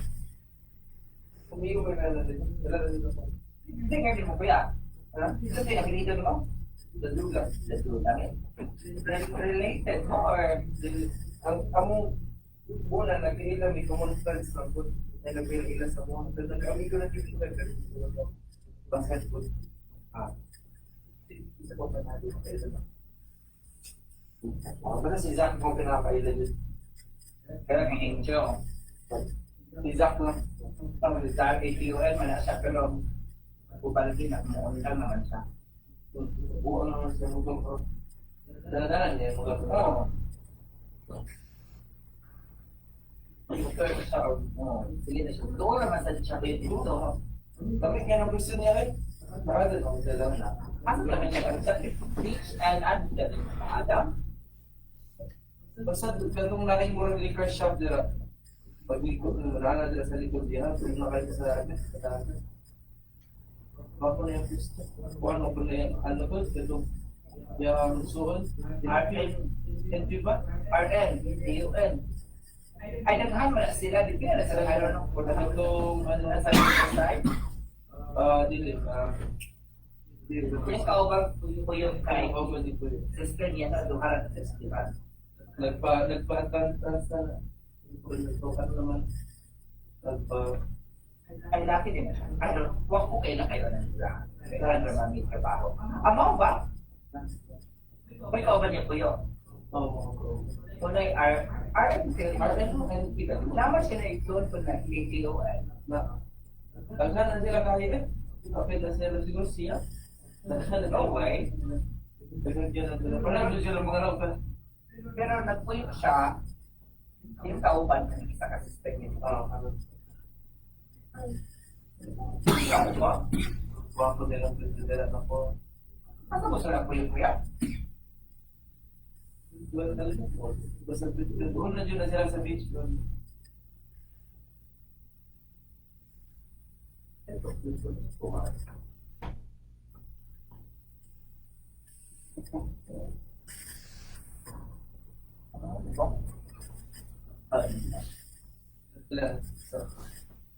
Safety sila ito po. Mali ang bagong trabaho, buwan, ano ba? Ay, wapapituloy ka na mga nagsuwad ko na March. APO siya man ako. Sa exact step to, 100 Kung na dyan, sila pa ko.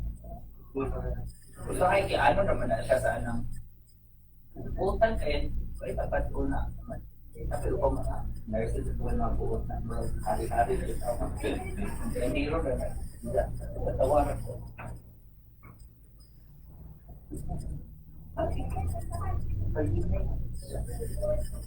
Gumamit na party sa Vegas, nagtumano sa Miguel. Bachelor. Ay, saan ko mo nakita? Dili na. Nag-igol na nila. Ano siya, Bisaya, Tagalog? Tagalog. Lahat ko na ilang ilipot ng Tagalog yung mga sila. Sure na pa ito. Kailangan mo igagaw niya. Dahil na kayo na sila sila, halos na sila dito. Pero kapao ko nakalungo ko na ito yung nahalos sa silang pamilya mga nurse. Si director ba ito na siya? Director niya asking.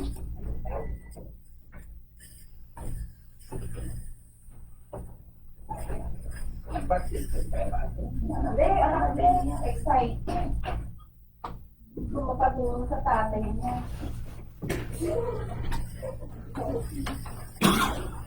Wala sa pinag-alas kaya ang dyan sila.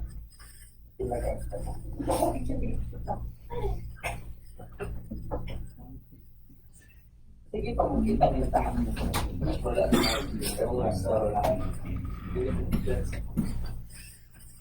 Sabi kinaunahan na sa dito.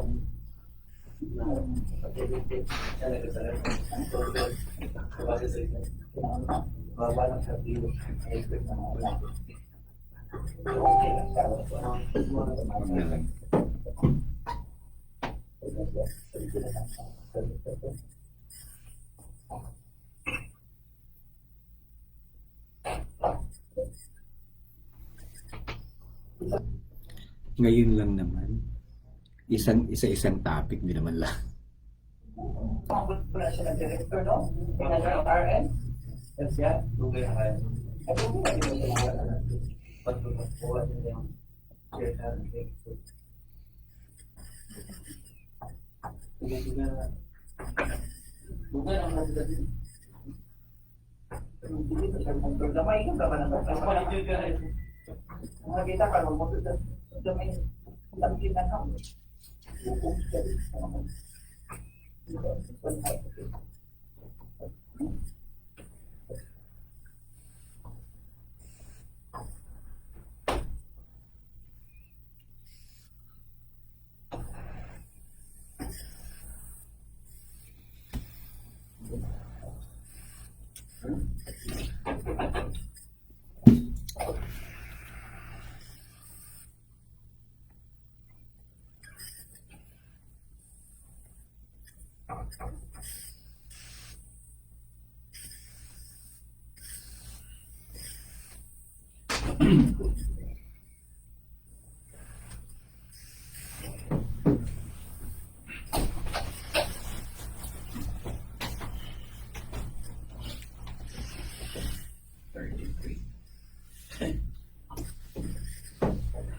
Balik ka na.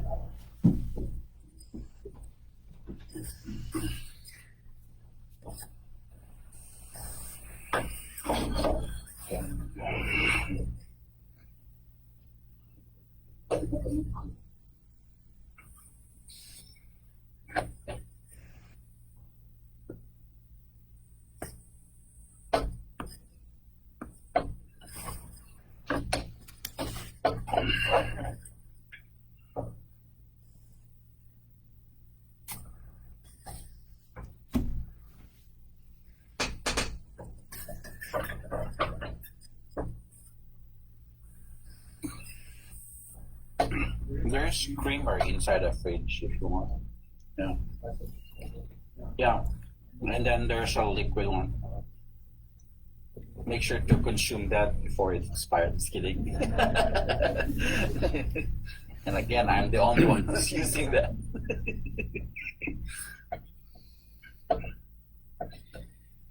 Now you know why I'm hyper. Because no one shares coffee with me.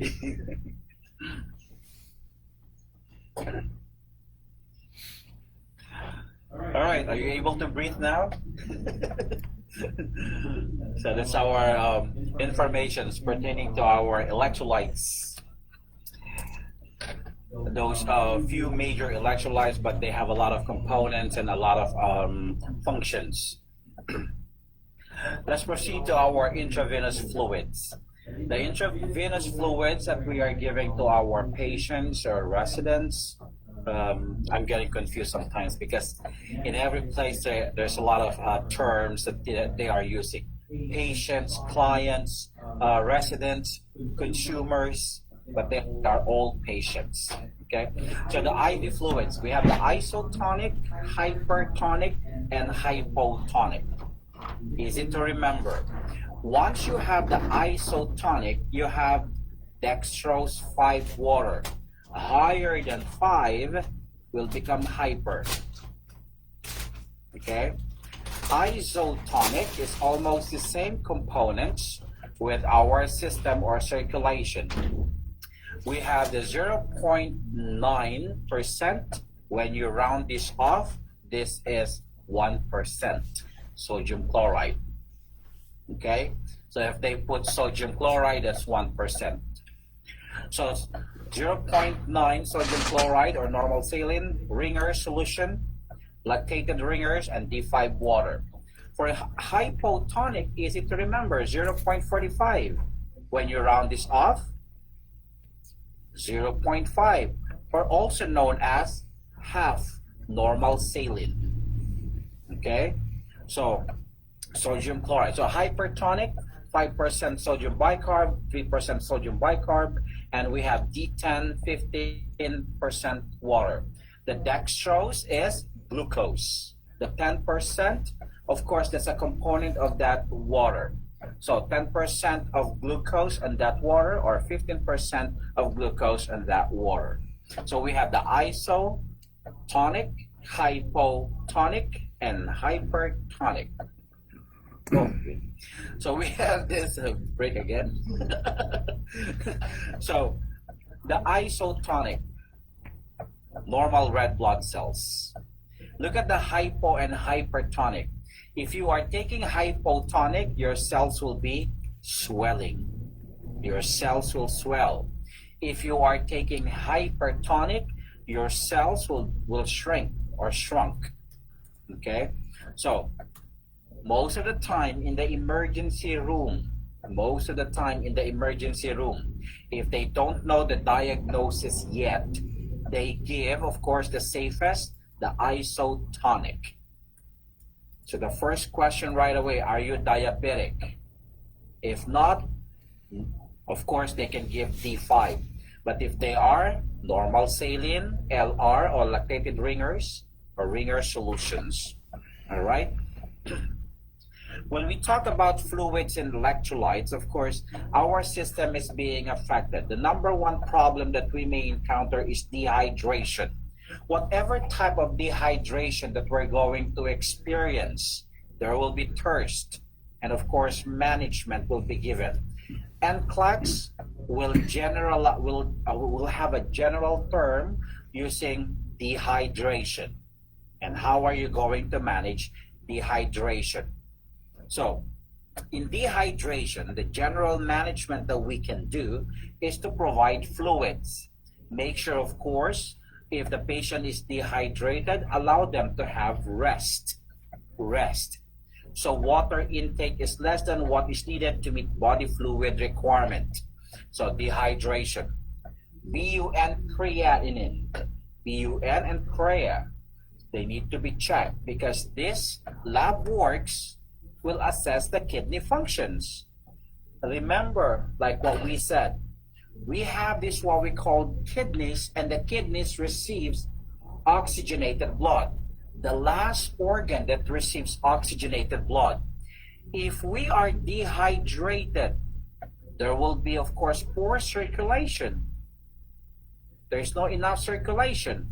The kidney will not be able to receive sufficient amount of oxygenated blood, and the kidney will suffer. That may lead to renal failure.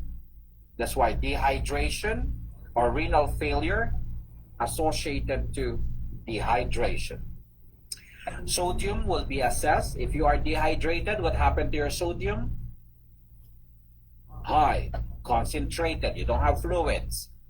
Hematocrit, hemoglobin, of course, and protein. A specific gravity. What happened to your specific gravity? Are you peeing if you are dehydrated? No, decrease urine output, increase specific gravity. All right, so concentrated, more than 1.030. So manifestations for the patient who are dehydrated, of course, we need to understand that the heart will be affected. There's not enough circulation, there's not enough volume of fluids, tachycardia will be there. Watch out with regards to skin integrity. Skin integrity as part of your assessment. We have this in NCLEX, the CVP. CVP is central venous pressure. CVP is central venous pressure. It measures the volume of fluids in our system. Again, CVP, central venous pressure. It measures the volume of fluids in our system. If this is the one that measures the volume of fluids in our system, it can assess if we are overhydrated or dehydrated. That's why be careful in answering in NCLEX, because there is what we call best indicator. So the best indicator of dehydration is CVP. Another indicator is weight.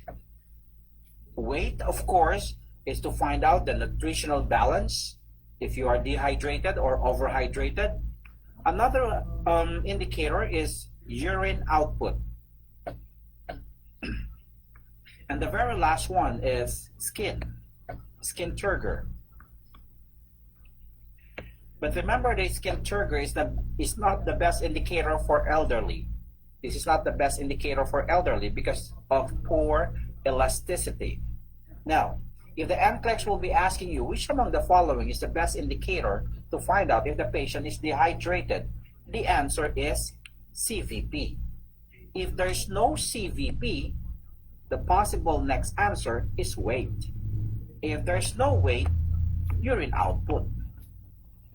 If there's no urine output,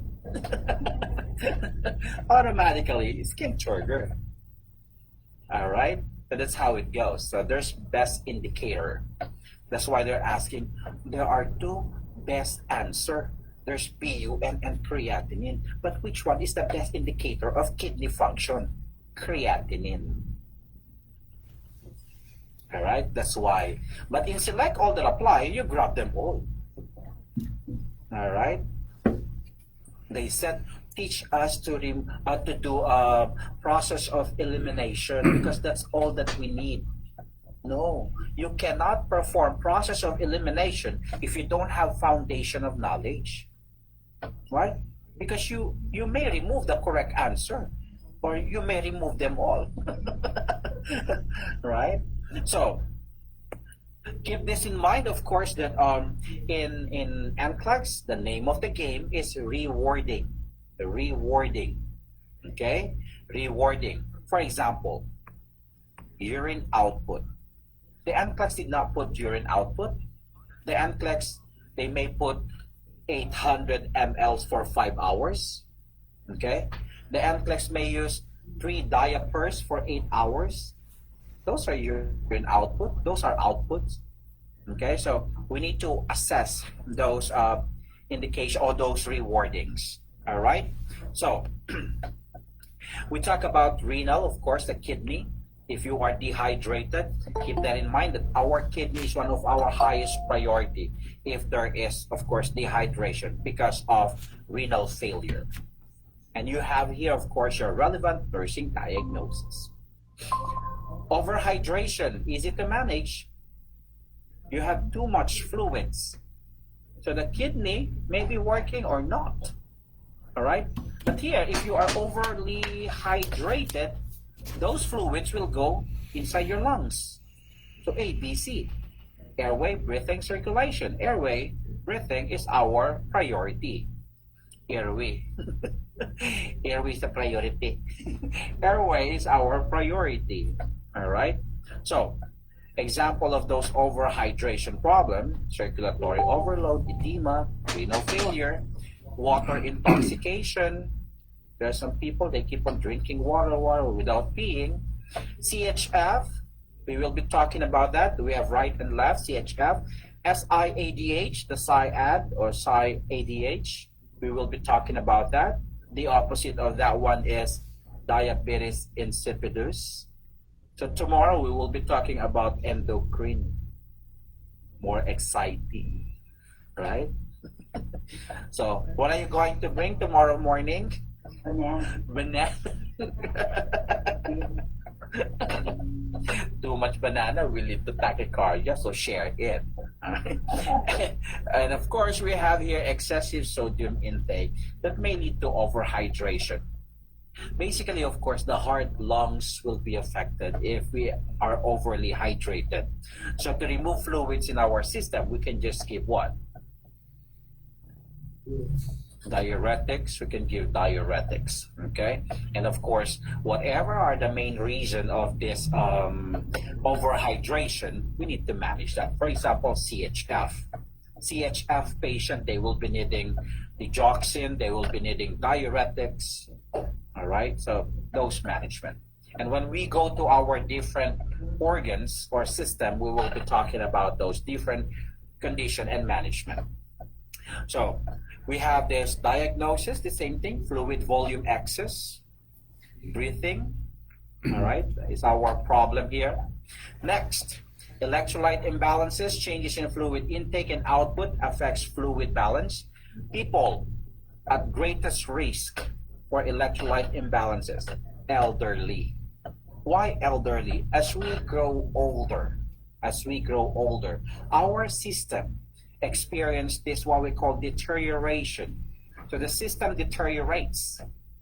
Unable to breathe well, unable to blow off, unable to have this mechanism of releasing fluids in our system. Renal failure, chronic renal failure, endocrine disorders. Can you give me some endocrine disorders? Diabetes. We have the hypo and hyperthyroid. We have the Cushing's and Addison's. All right, we have the DI and SIADH. Those are our endocrine problem. So, like for example, in Cushing, right?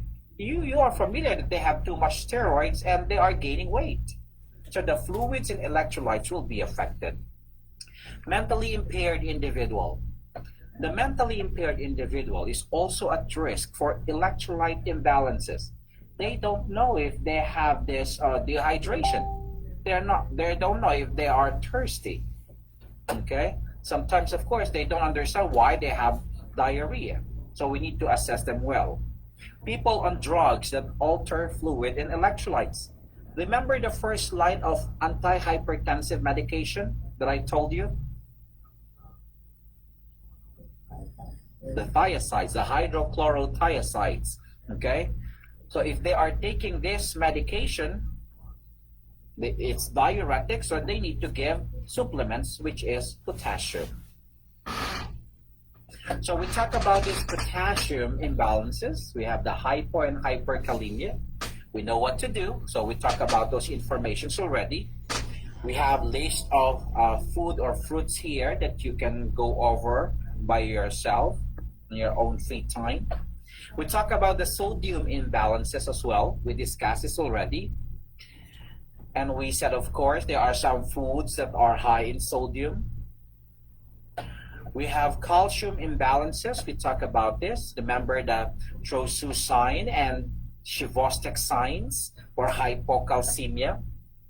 And we are giving calcium gluconate for hypocalcemia. For hypercalcemia, what medication should be given? Mag sulfate, magnesium sulfate, all right? And we have list of foods as well. So we have those trosu, we have Chivosteks. So remember that they're going to reward or use a different form to assess the patient. The phosphorus, the phosphate, almost same function of our calcium. What's the function of the calcium? For muscle, bones, and teeth. All right, same purpose, but they have opposite directions. If calcium is high, phosphorus will be low. They have opposite direction. Okay. Next, magnesium. We talk about magnesium, the hypo and hypermagnesemia, and we associate this magnesium imbalances with PIH. So when we go to our OB discussion, we're done with PIH. All right, because we know how to manage a PIH. So take note of the understanding of how to beat the NCLEX easily. First, of course, understand the basic anatomy and physiology. How to have mastery pertaining to NCLEX. Understand our anatomy and physiology. The NCLEX will be giving disease condition. The NCLEX wants to find out if you know how to manage the condition using your nursing management and medical management. Okay? That's it. That's NCLEX. And that's real life. Know the basic anatomy and physiology. Like, for example, lungs. When you say anatomy, it's the organ. When you say physiology, the function. Okay? So, our lungs. What's the function? Breathing, ventilation. Okay? They give disease condition. What's a disease condition? Let's say COPD. If you have COPD, what's your manifestation? If you have COPD, you have asthma, what's your manifestation? Can you breathe? No. So you have difficulty of breathing, shortness of breath. All right? What's your nursing management? Nursing, positioning. Will you allow the patient to ambulate? I have shortness of breath. Yes. Oh, come on, let's walk. Give them rest. Anyone with problem with breathing or airway needs rest. Okay? So those are nursing management. Medical management. Bronchodilators. Steroids. Okay? What comes first? Bronchodilators or steroids? Bronchodilators. Alright? So those things. Easy, huh? Well, you have heart problems, CHF. This is condition. Your heart, of course, is for the pumping station, for circulation purposes. Okay, ABC. Now, there's a condition, CHF. Well, how am I going to bring back the function of my heart? Am I going to elevate the legs of the patient? No, because the volume will go to the patient's heart. It's already congested. So semi-followers again, positioning again. What medication? Maybe the patient needs diuretics because there's congestion. Too much water, right? So that's how are we going to analyze and how are we going to study. After dealing with this 1, 2, 3 strategy in studying, all right, before and after studying, pray. Trust me, prayers moves mountains. Sincere prayers. That's the weakness of our God. Right? Sincere prayers. Once you pray sincerely, all right? Lord. Lord. Right? So when we pray sincerely, of course, it's His weakness. It's His weakness. Don't just pray there and go to pass, okay? Pray sincerely, all right? So we have those little strategies for you guys, of course, to have. So understand those little strategies. Now, going back to magnesium, we have sources of magnesium that you can go over with. We talk about those different infusions. We have the isotonic, hypertonic, hypotonic. Now, tell me if this is iso, hyper, or hypo. 0.45% sodium chloride. Hypo. Lactated ringers. Iso. D15. Water. Hyper. Yay. TPN. Total parenteral nutrition. The TPN composed of protein and glucose. TPN composed of proteins and glucose. It has proteins and glucose. No wonder. If the patient has TPN, they need to check the blood sugar. Not because the patient is diabetic, but because the patient has TPN. It contains glucose. Now, how are they going to assess the patient for the blood sugar? All right, so they're going to check this regularly, and there is what we call a sliding scale. They're going to give regular insulin per sliding scale. There's a clock and NCLEX. If there's a question in NCLEX, if you run out of TPN, what solution are you going to give? D5 or anything with dextrose, right? The higher the dextrose, the better. Okay, for the patient who's receiving TPN. So if you run out of TPN, give something with sugar. The higher, the better. Okay, your option D5, D10, D15. Give D15. All right. And how long before you change the tubing? 24 hours. So change the tubing every 24 hours for TPN tubing. Next, blood transfusion. How long are you going to transfuse blood? 4 hours. Minimum of 2 hours or 2 to 3. So we have 2 to 4 hours, right? So what solution are you going to combine with blood? Normal saline. Why not D5? Because it will become thick, viscous. That this blood, you put sugar on it, dextrose, the blood will become thick or viscous. So they are at risk to clot formation. Okay, so normal saline will be given. If there's some reaction with the blood transfusion, we stop the transfusion right away. Do you need to inform the doctor? Yeah.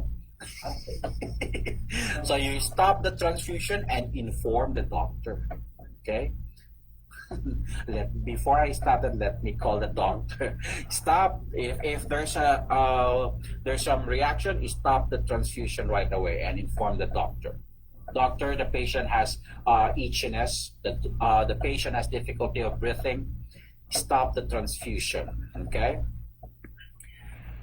IV insertion. Of course, you need to clean the site. You need to use alcohol swab. For RN, you don't need to undergo certification. For LVN, you need to undergo certification. If the NCLEX will be telling you, LVN question, if the NCLEX is telling you that you are in the emergency room to help those nurses in the emergency room, you are considered as certified IV. You have IV certification already. Okay, the NCLEX will not give any situation that you will be asking yourself, am I IV certified? No. So it will be needing IV certification for LVN, but if the question in NCLEX, you are in the emergency room, you are considered as IV certified. Okay. Now, in this IV insertion, is this a sterile technique? Yes. If this is a sterile technique, what type or kinds of gloves are you going to use? Sterile gloves. But they reward the sterile gloves. They use surgical gloves, which is also a sterile glove. All right?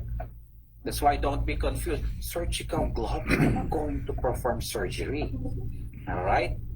So whatever happens or whatever is going on with our workplace right now, sometimes it's not applicable to NCLEX because NCLEX is the ideal world, the ivory tower. Okay? It's not in the workplace that, okay, we don't have staff. In NCLEX, you have a lot of staff. Okay? Unless they put that in a situation. So, if you're going to use, of course, surgical gloves or sterile gloves as part of your sterile technique, of course, you can include that in your answer because in select all that applies, sometimes which among the following that this nurse will tell the CNA to gather.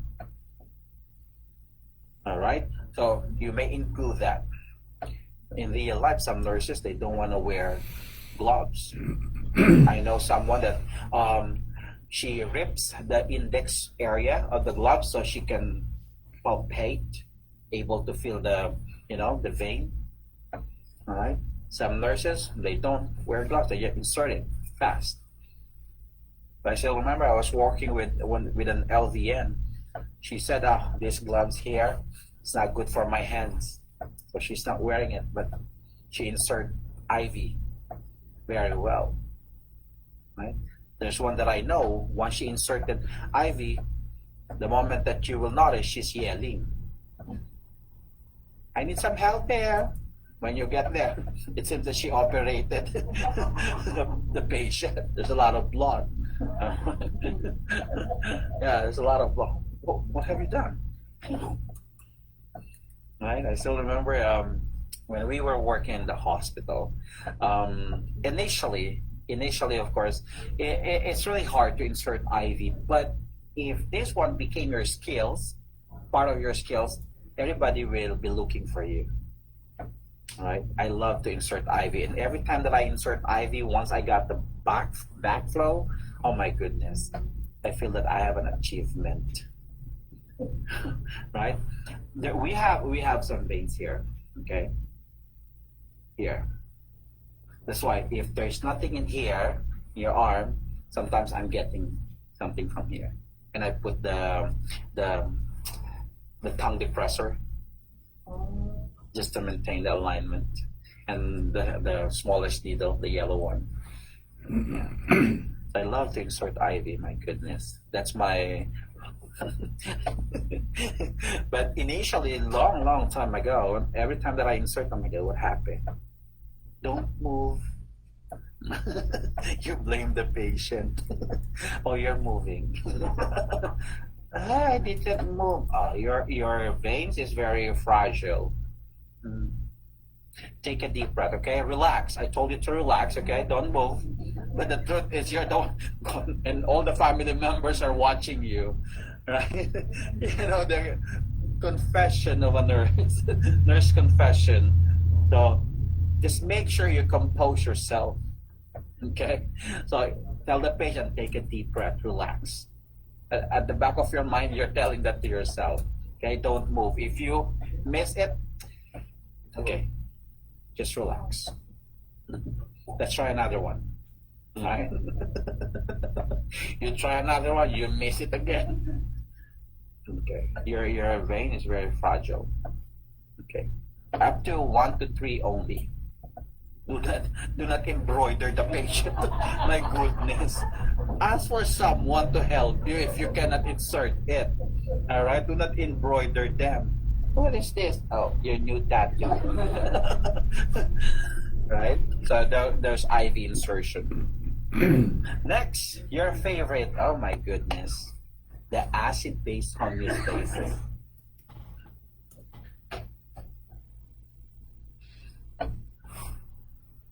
I know that this is your favorite. Your acidosis, your alkalosis. All right? You mastered this already. I'm just kidding.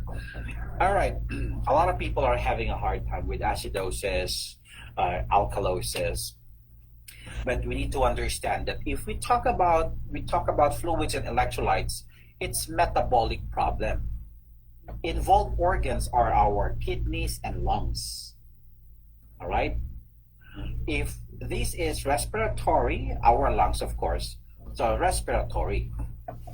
But still, there's an involvement of kidneys and lungs for both acid-base imbalances. Now, acid-base homeostasis. The base is considered as the alkaline, all right, also known as alkaline. Our blood is alkalinic in nature. The more alkaline that we are taking, the better for our blood. The more acid that we are taking, it's not good for our blood. That's why nowadays we have alkaline water. So a lot of people are buying alkaline water, diffuser, because alkaline, good for the hair, skin, and everything.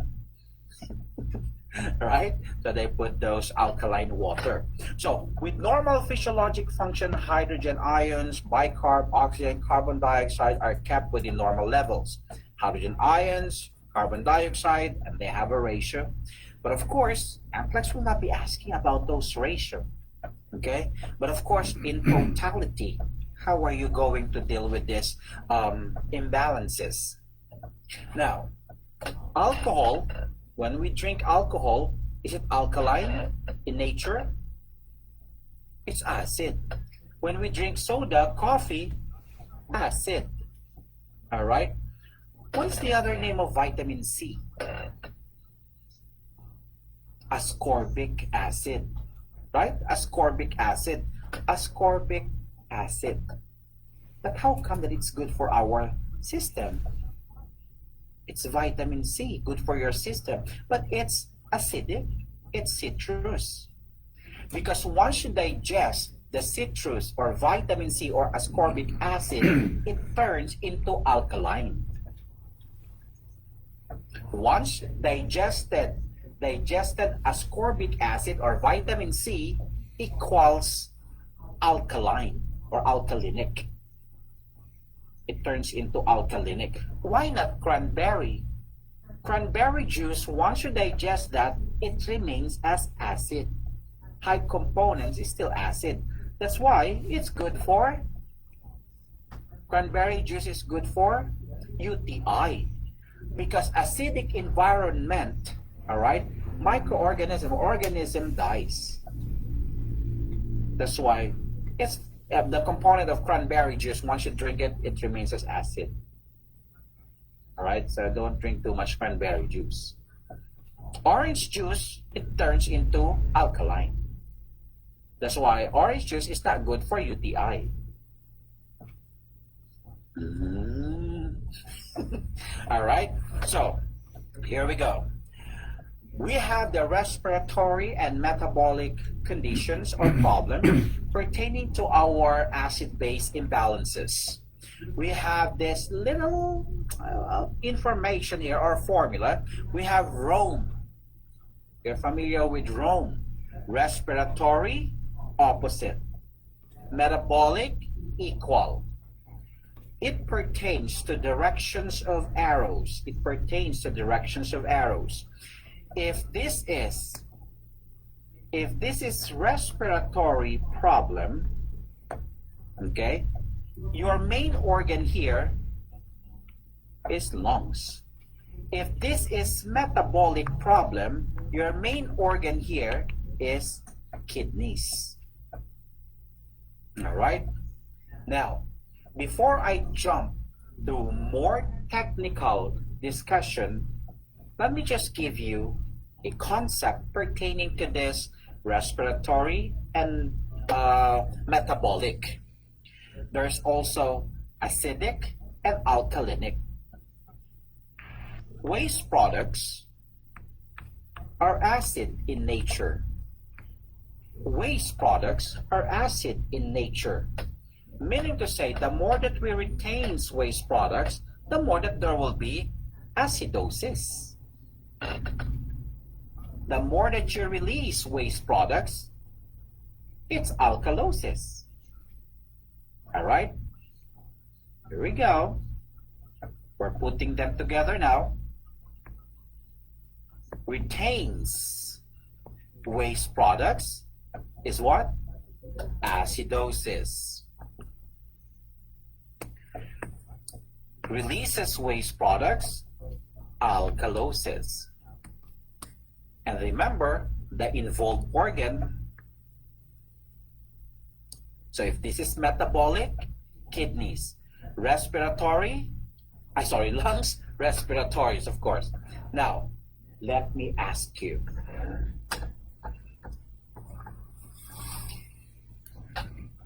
The nurse overdose a patient with Lasix. What problem will occur?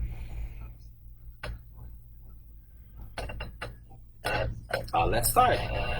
Is it metabolic or respiratory? Because Lasix works in our kidneys, or metabolic.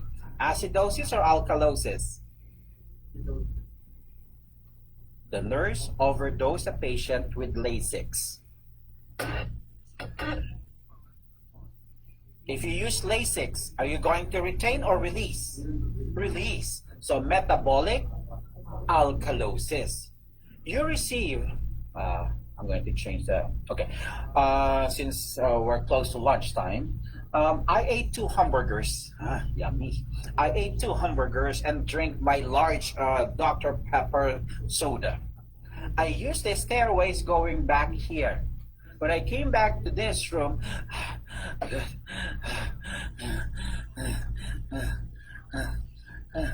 I'm so tired. What problem will occur? Respiratory, retain or release? Release, because I'm blowing off, hyperventilating. So respiratory alkalosis. You know what, nurse? I have SOB. I have asthma. I can't breathe. I can't breathe, nurse. What problem will occur? Respiratory acidosis. All right, you got the result from NCLEX, and it says, congratulations for passing NCLEX examination. Oh my God, I passed the NCLEX. Oh, I passed neighbors, family, I passed the NCLEX. Oh my God. What problem may occur? Respiratory alkalosis, because you keep on blowing off. All right, you're sitting down here and you receive a text message. Oh my goodness. On your text message, it says, I saw your loved one in front of 99-cent store holding hands with someone else with a bigger future than yours. Holding hands with someone else. Oh my goodness.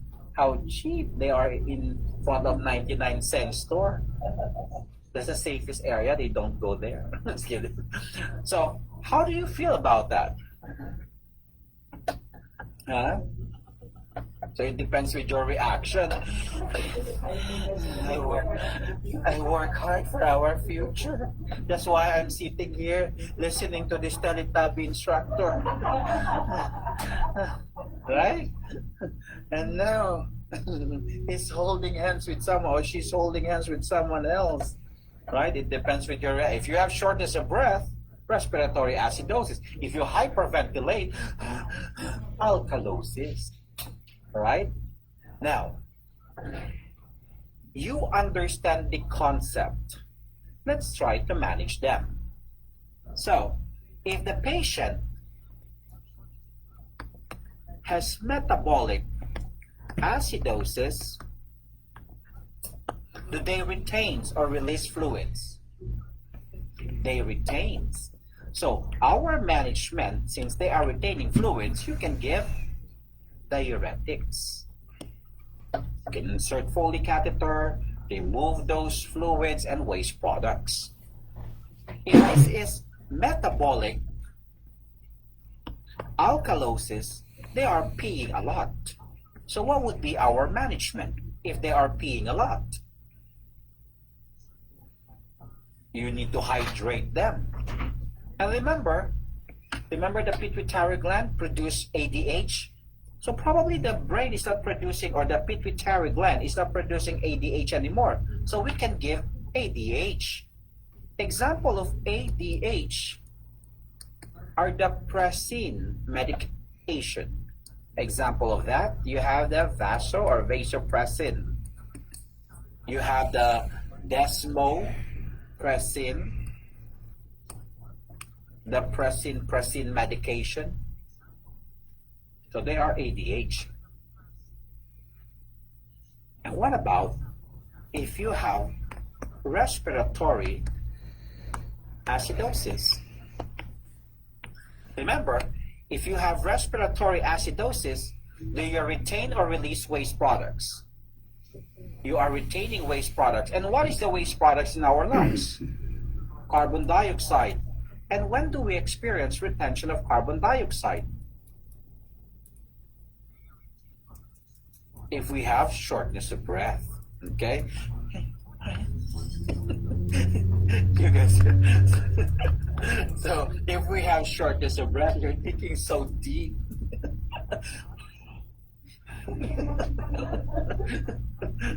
You know the answer.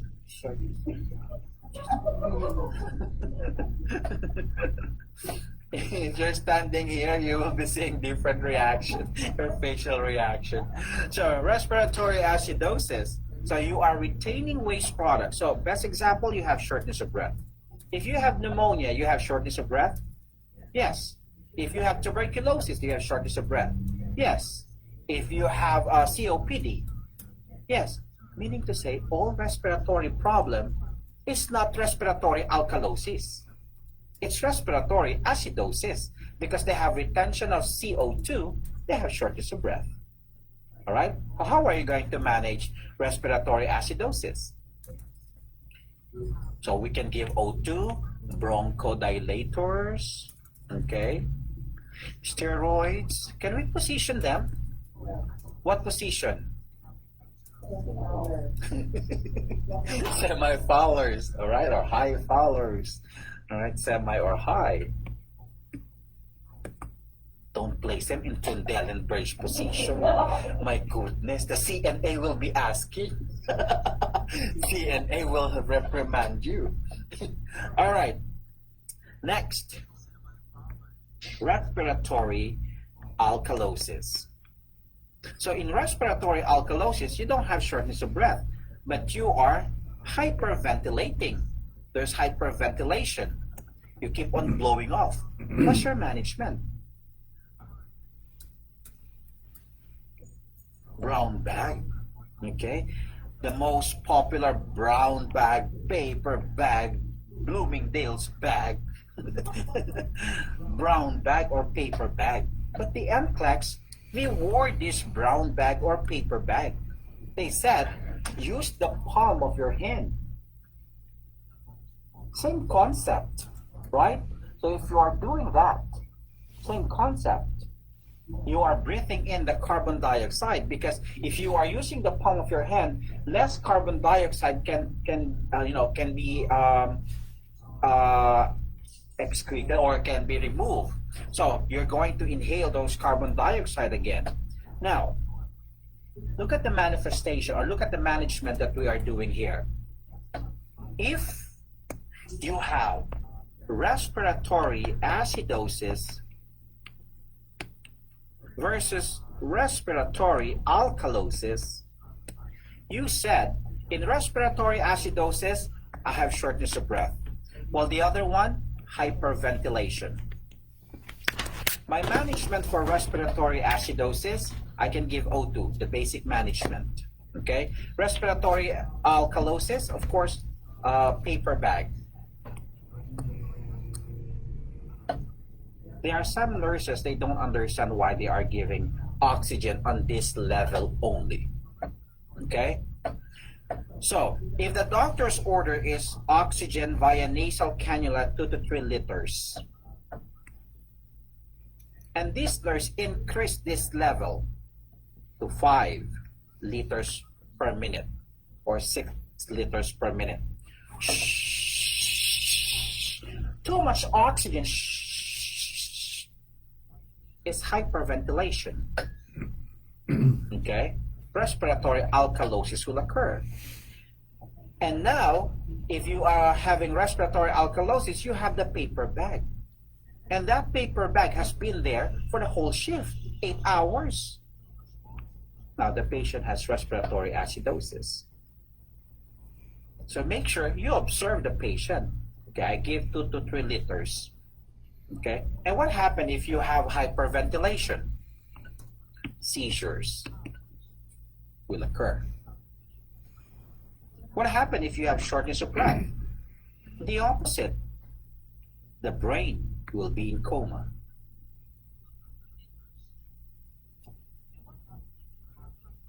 Okay, so respiratory acidosis may lead into coma. Respiratory alkalosis may lead into seizures. So if you laugh, once you laugh, acidosis or alkalosis? Alkalosis. When you laugh, what happened to your brain when you laugh? Stimulated or depressed? Stimulated, right? Don't tell me it's depressed. Right? So your brain is stimulated. So once you laugh, you blow off. Your brain is stimulated. Now, I don't want you to laugh all the time because there will be hyperventilation and then seizure, right? If you are not laughing, if you are not saying anything, respiratory acidosis. I'm asking you, your answer must be yes or no. You don't answer anything. from 8 o'clock to 11 o'clock. So I don't want you to be in coma. That's why sometimes I ask you and crack some jokes. So you will be awake and you blow off. Yes, me. So you will be awake, but not too much because seizure will occur. All right?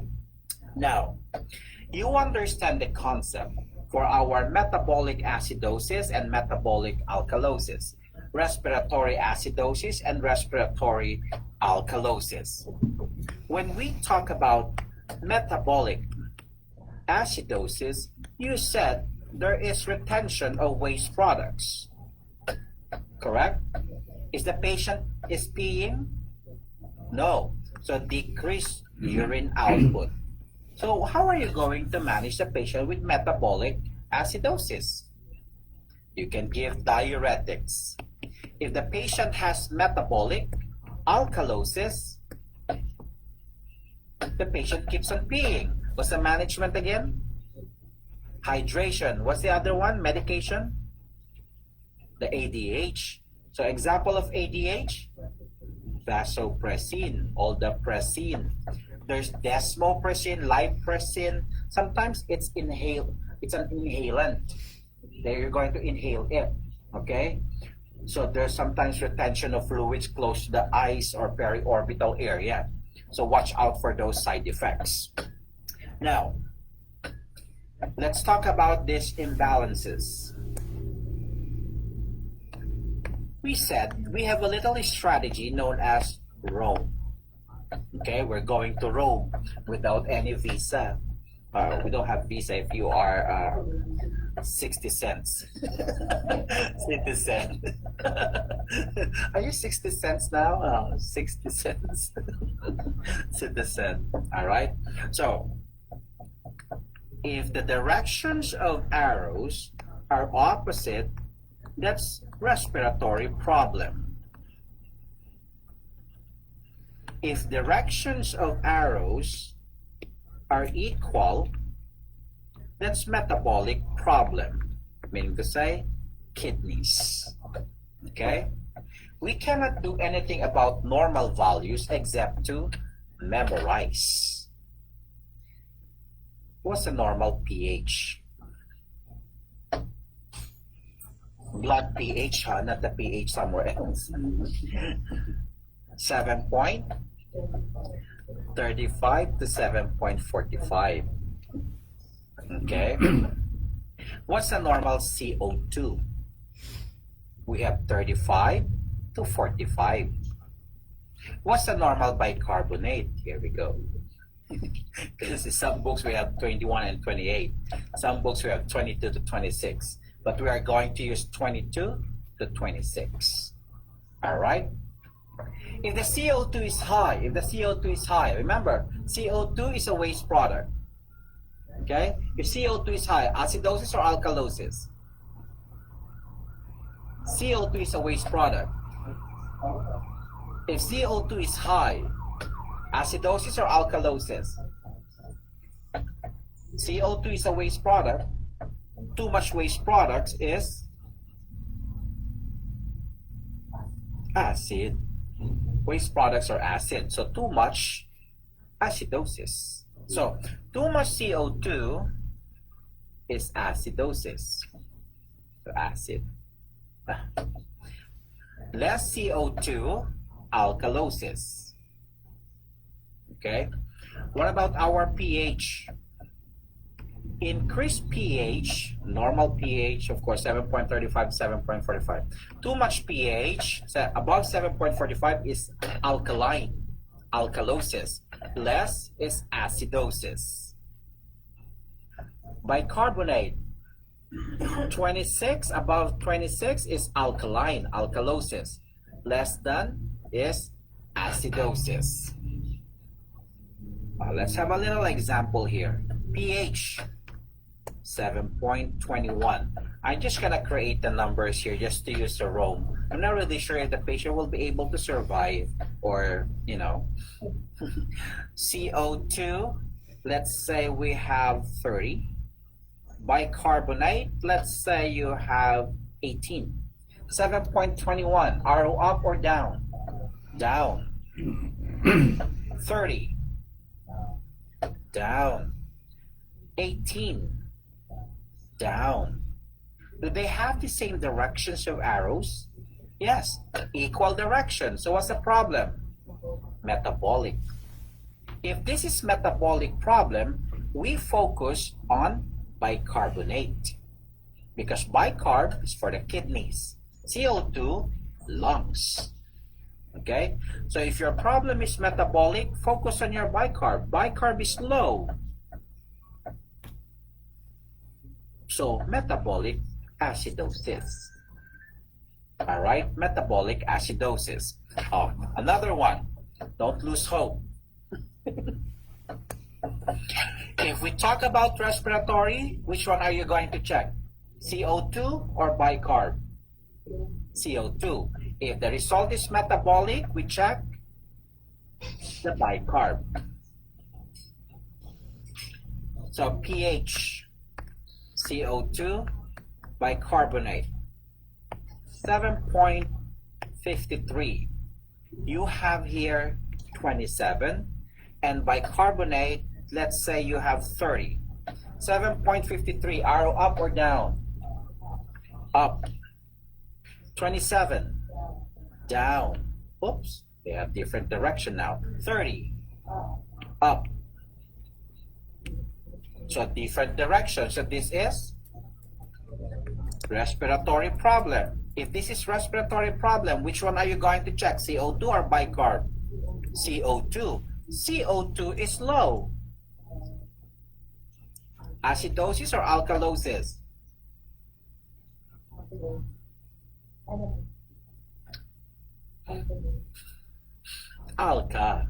Alkalosis. So keep this in mind. Too much CO2, too much waste products. Waste products are acid in nature.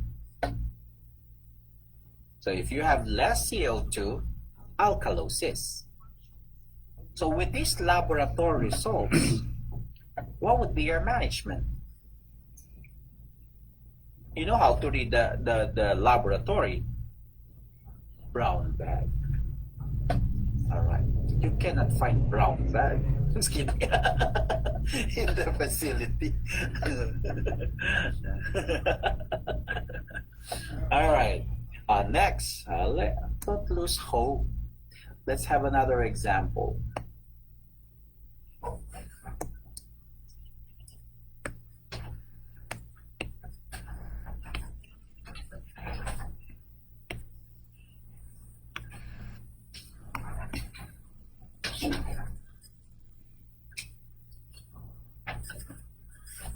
Let me change this. Sorry.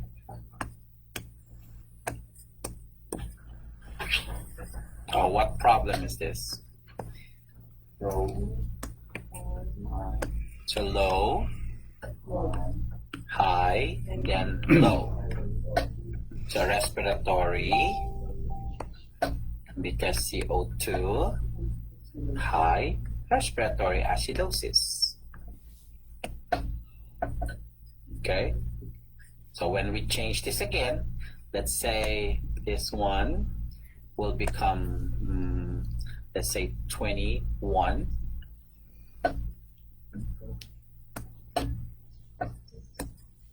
So everything's low.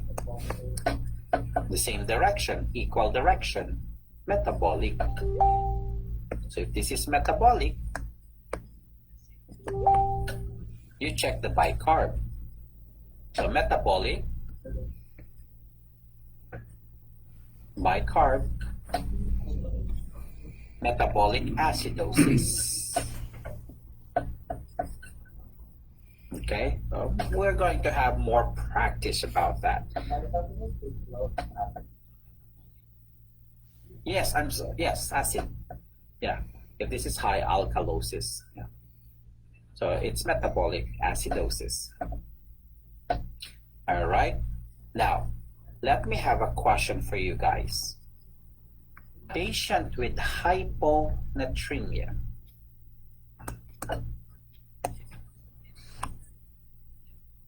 patient has hyponatremia, do they have metabolic acidosis or metabolic alkalosis?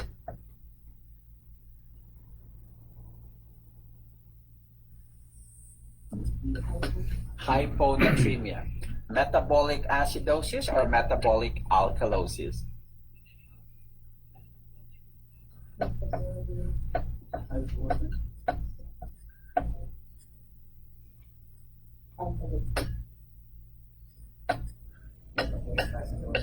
So what's your analysis, Rondell? It's hypo. Do you retain or release fluids? So you are retaining fluids. So if you retain fluids, you retain waste products. So it's metabolic acidosis. Right? You're not peeing here. You are retaining fluids. If you don't pee, metabolic acidosis. You retain waste products. Now, what about hypercalcemia? Metabolic acidosis or metabolic alkalosis?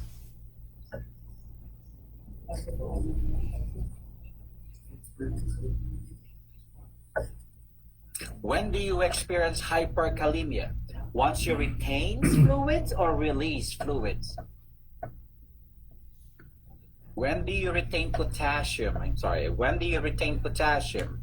If you have too much fluid, if you retain fluids or release fluids? If you retain fluids. If you retain fluids, you retain waste products. Metabolic acidosis. And remember, hyponatremia, hyperkalemia. They have inverse relationship. So, decreased sodium, increased potassium, metabolic acidosis.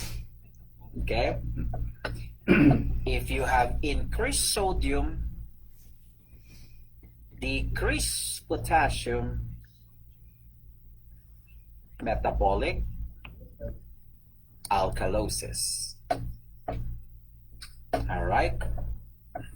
Ah, my goodness. I'm tired, Mr. Walter. When we talk about metabolic, the reason why I'm more focused on our metabolic, because this is fluids and electrolytes. When we go to our respiratory, we will enhance this again. So you will be seeing this again later. Because after fluids electrolyte, it's respiratory discussion. Right? Now, take a deep breath. We have this concept, retains and release, right?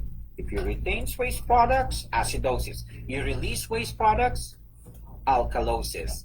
That concept is applicable only for your lungs and kidneys.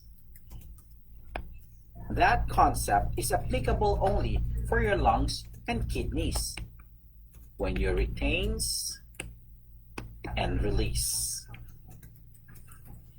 The concept of retains and release waste products, applicable only for your lungs and kidneys. Now, if this is our GI, is your mouth part of GI? Yes or no? Yes. All right. Is your kidney part of GI? No, that's GU, genitourinary. All right. So if the doctor's order is per oral, do not reroute the site. Okay. Because I had this one student before. I was doing the clinical instructor job long time ago, and as an instructor, you need to have 15 students per clinical rotation. It's really hard because you need to watch them. Okay, so but of course I have a problem if I'm working in the SNF as a clinical instructor. But I don't have experience in the SNF. I don't want to work there, to be honest, because it's hard. So my job mostly are hospital. But of course, I seen and I am exposed and live life during my clinical instructor. Hey Walter, Jo- since you're talking yes. about GI, we have free lunch, late lunch Oh, for everyone. oh, The pastors are coming. All oh, right. they're coming. Well, thank you so much. Pizza, DT on the Hawaiian for everyone. I am hungry. Where are they now? Just kidding. Almost, almost. Okay, so this student amount, of course, like I said, 15 students per one instructor. It's really hard, right? So they have those different levels, first year or first term, second term. So they are on the last term, and they're giving medications. All right. I've noticed my problem is I don't want to sit down if I'm working as a clinical instructor. I don't want to sit down, to be honest, because I'm worried about my students. So I keep on checking on them, especially our rotation starts at 4 to 10 p.m. So I keep on checking them. 15 students, they hide. I have a different personality if I'm my workplace. I don't want my students not to learn. So I want them to work hard, all right, and learn. Okay. The moment that I'm seeing a student walking in front of me, automatically I have a question mark. Where are you going? Oh, in that room. Is that your patient? Yes. What happened to your patient? Oh, he has a Foley catheter. What's the diagnosis? A renal failure. Did you check the urine output? Yes. What was the urine output? Like this and like that. Is that normal? So every time that they answer me, I have question mark. That's why they don't want to walk in the hallway. All right? Because once they see me, automatically I'm going to ask. Now, sometimes I'm looking for my students and asking, like for example, I use the name Michelle. Michelle, are you there? Michelle will not answer. Okay? They are hiding sometimes on the privacy curtain, right? The privacy curtain, they're hiding. Michelle, are you there? But you can see their rubber shoes, right? And then you can see that they're moving, but they don't want to talk to me. They're hiding.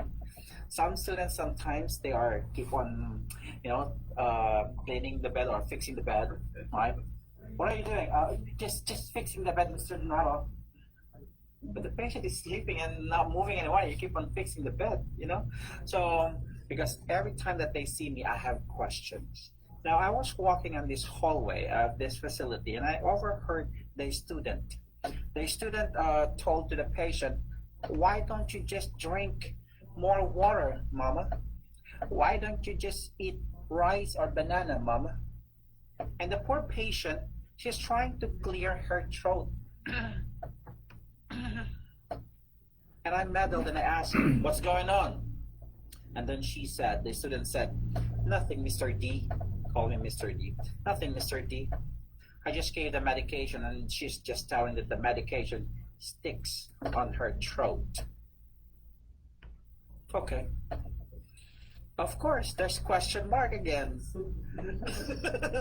What medication is that? Oh, just metronidazole. Okay, metronidazole, the brand name is Flagyl. Okay, so of course another question mark. Okay, there's IV, there's PO, there's somewhere else. Okay, and I ask her, how big is the medication? It's like almost the same size of my palm. Okay, can we go to the MAR, medication administration record? So we check the MAR. It says the metronidazole, like 8 p.m. or Flagyl, and there's milligrams per vagina. So I asked her, "Is this GI or GU?" Then she started to cry. And I told her, "Observe the patient. Nothing will happen. It will be absorbed by the system, but the efficacy or the effectiveness will not be the same." because the main purpose, metronidazole is anti-protozoan. It is as antifungal. So maybe there's something down there that the doctor would like to put it directly on that site, but she rerouted it. So I told her, in our nursing degree, this is GI, not GU, in the nursing degree, right? It's up to you if you don't want to use nursing degree somewhere else. But if you are in the SNF or hospital, use your nursing degree, right? So she started to cry, and 14 students are looking at me and saying that the instructor is really. And knowing, I cannot say anything and telling everyone, hey, you know what, this is what she did. No. I told her, observe the patient and we will document everything.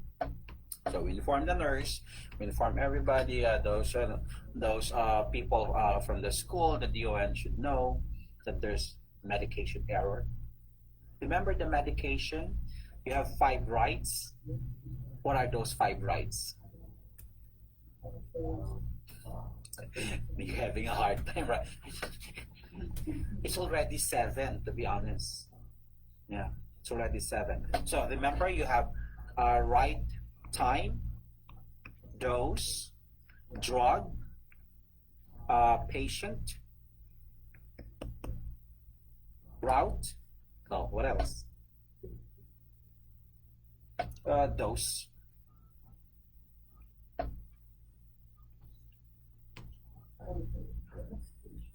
Remember the MAR? Documentation. So that's 6. It's 7 now, like I said.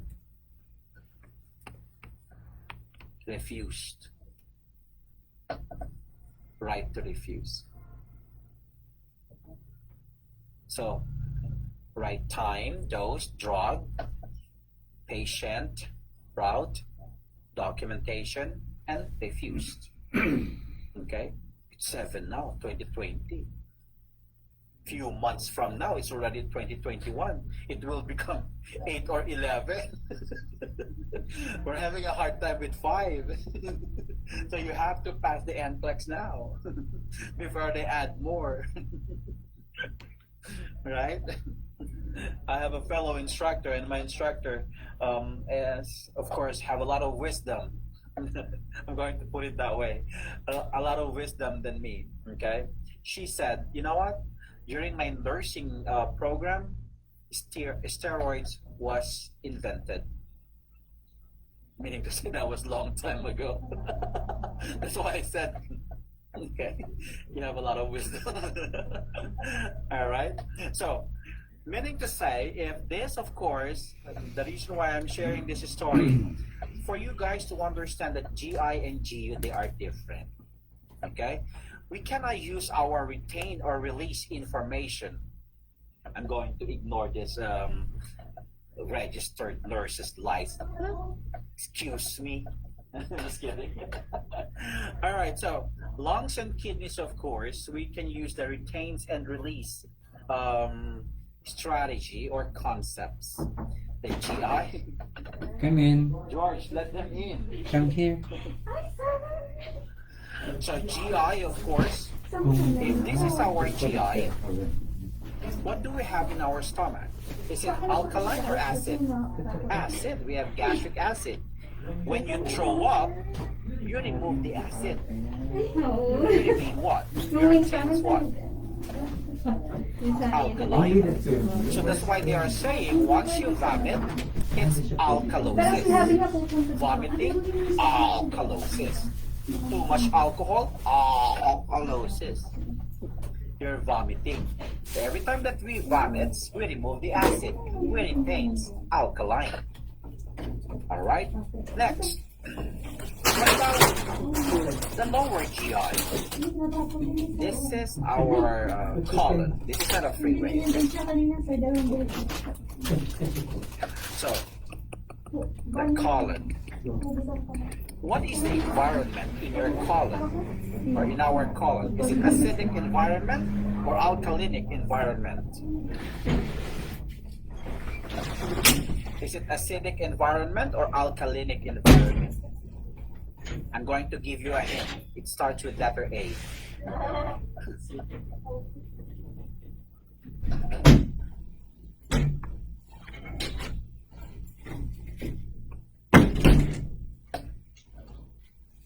Is it acidic? Okay. Oops. What happened? Oh, no. Wrong one.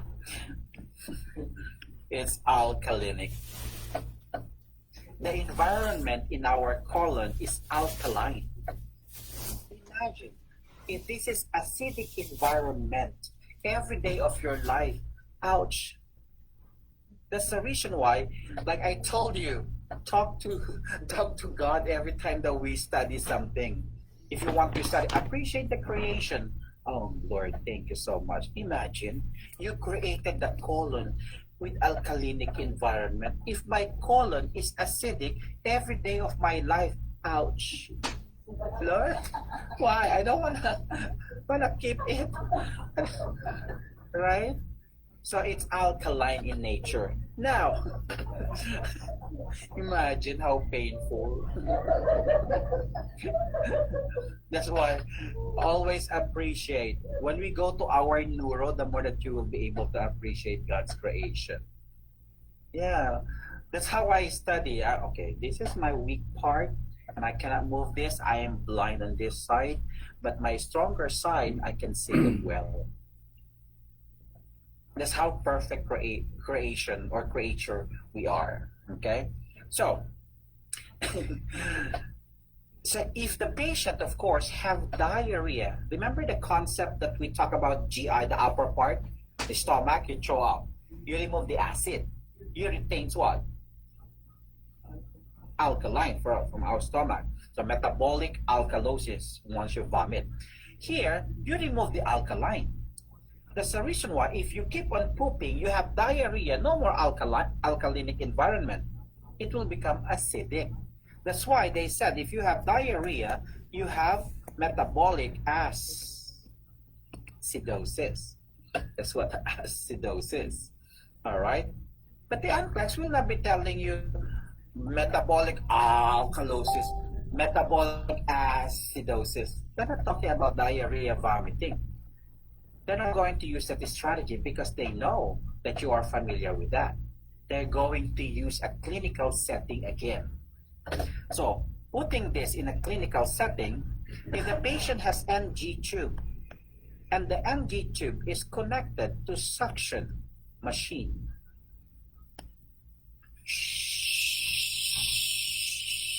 what metabolic problem will occur? Metabolic alkalosis, because you remove the acid. The gastric acid was removed by the suction machine. Okay? You overdose the patient with Chaoxilate.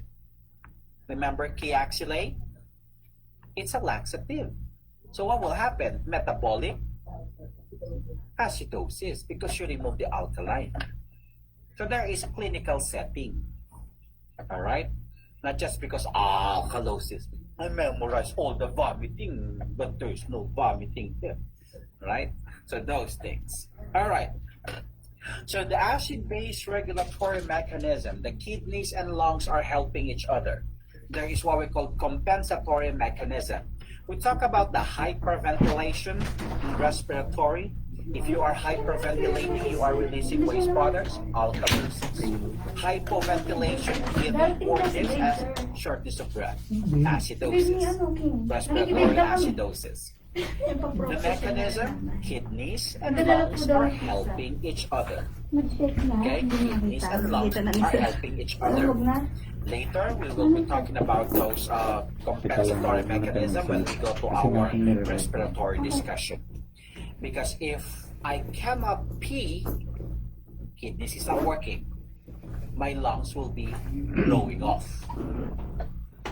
Remember, if you cannot pee, you blow off. If you cannot breathe, you must pee. That's how it goes to remove waste products. So there's compensatory mechanism of kidneys as well as our lungs. We talk about metabolic acidosis. Do you retain waste products? Metabolic acidosis. Do you retain waste products? Acidosis, yes. Now, if you retain waste products, are you peeing? No, you are not peeing. Your lungs will explode. Your lungs will blow off. All right, they will blow, will exhale. That's why if you are not peeing, there will be osmosis respiration, deep, rapid breathing. Okay, so metabolic acidosis, your bicarbonate is low. So you give sodium bicarb. You give sodium bicarb. Next, metabolic alkalosis. You are peeing a lot. What happened to your potassium? Decrease. If you're peeing a lot, give fluids. And like what we said, we can give also vasopressin or ADH. They can also give Diamox. They can also give Diamox. So the acidosis cycle, like what we said, so we are retaining those waste products, lungs will be compensating to blow off. Okay? If lungs is retaining waste products, kidneys will be compensating. They will pee. Alright? The same concept. If I am standing here, George will not be here. We're compensating. Okay? If George is here, I will not be around. What if both of us are here and talking? You will not benefit. What about if we are not around? You will not benefit as well. Alright? So there is compensatory mechanism. So the acid-base balance, we have this greater risk for pH problem. Kidneys and lungs are less able to respond to body demands.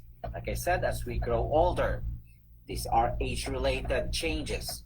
Reduced gas exchange, decreased kidney function, and of course, use of medication. Diuretics, especially if they have this maintenance dose, or use of digoxin, okay? That usually affects sometimes, of course, our diet. All right? So those information that we talk about, the fluids and electrolytes, keep this in mind that all of our system will be affected if we have some concern with our fluids and electrolytes. So your brain will be affected, your heart will be affected, kidneys will be affected, every part of our body will be affected, okay, if we have problem with fluids and electrolytes. After our lunch, we will be talking about respiratory. When we talk about respiratory, we will enhance again your ABG. All right, your arterial blood gases. So your pH, CO2, and bicarb are there. Yeah, the acidosis, alkalosis will be discussed again. All right, so it will be enhanced, and along the way it will be enhanced. All right, so don't lose hope. All right, so since they are here now, you may have food, but we'll fix it first and then find out, and then you will be back at 1 p.m. Let's have our break. Lynn, it's time for you to eat your lunch, or it's break time, an hour break, and see you at 1 o'clock.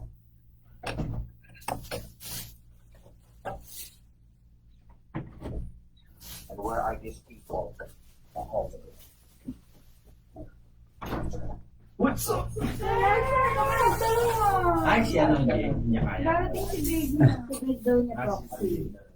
Let me just introduce you for Mamaya papag-testimony mo kami dyan, sir. Wala ng testimony, sir. Wala testimony to speech pa na. Talk to them first.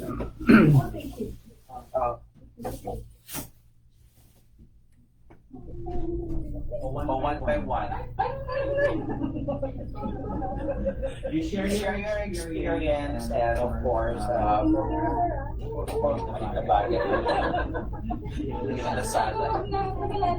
Okay, let me just introduce to you, of course, our two new RMs. This is Julia and this is Maricette. We just found the boards last week. Pwede naman pala si Ate. Cellphone para to.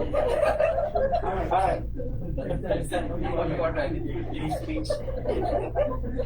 Alright, so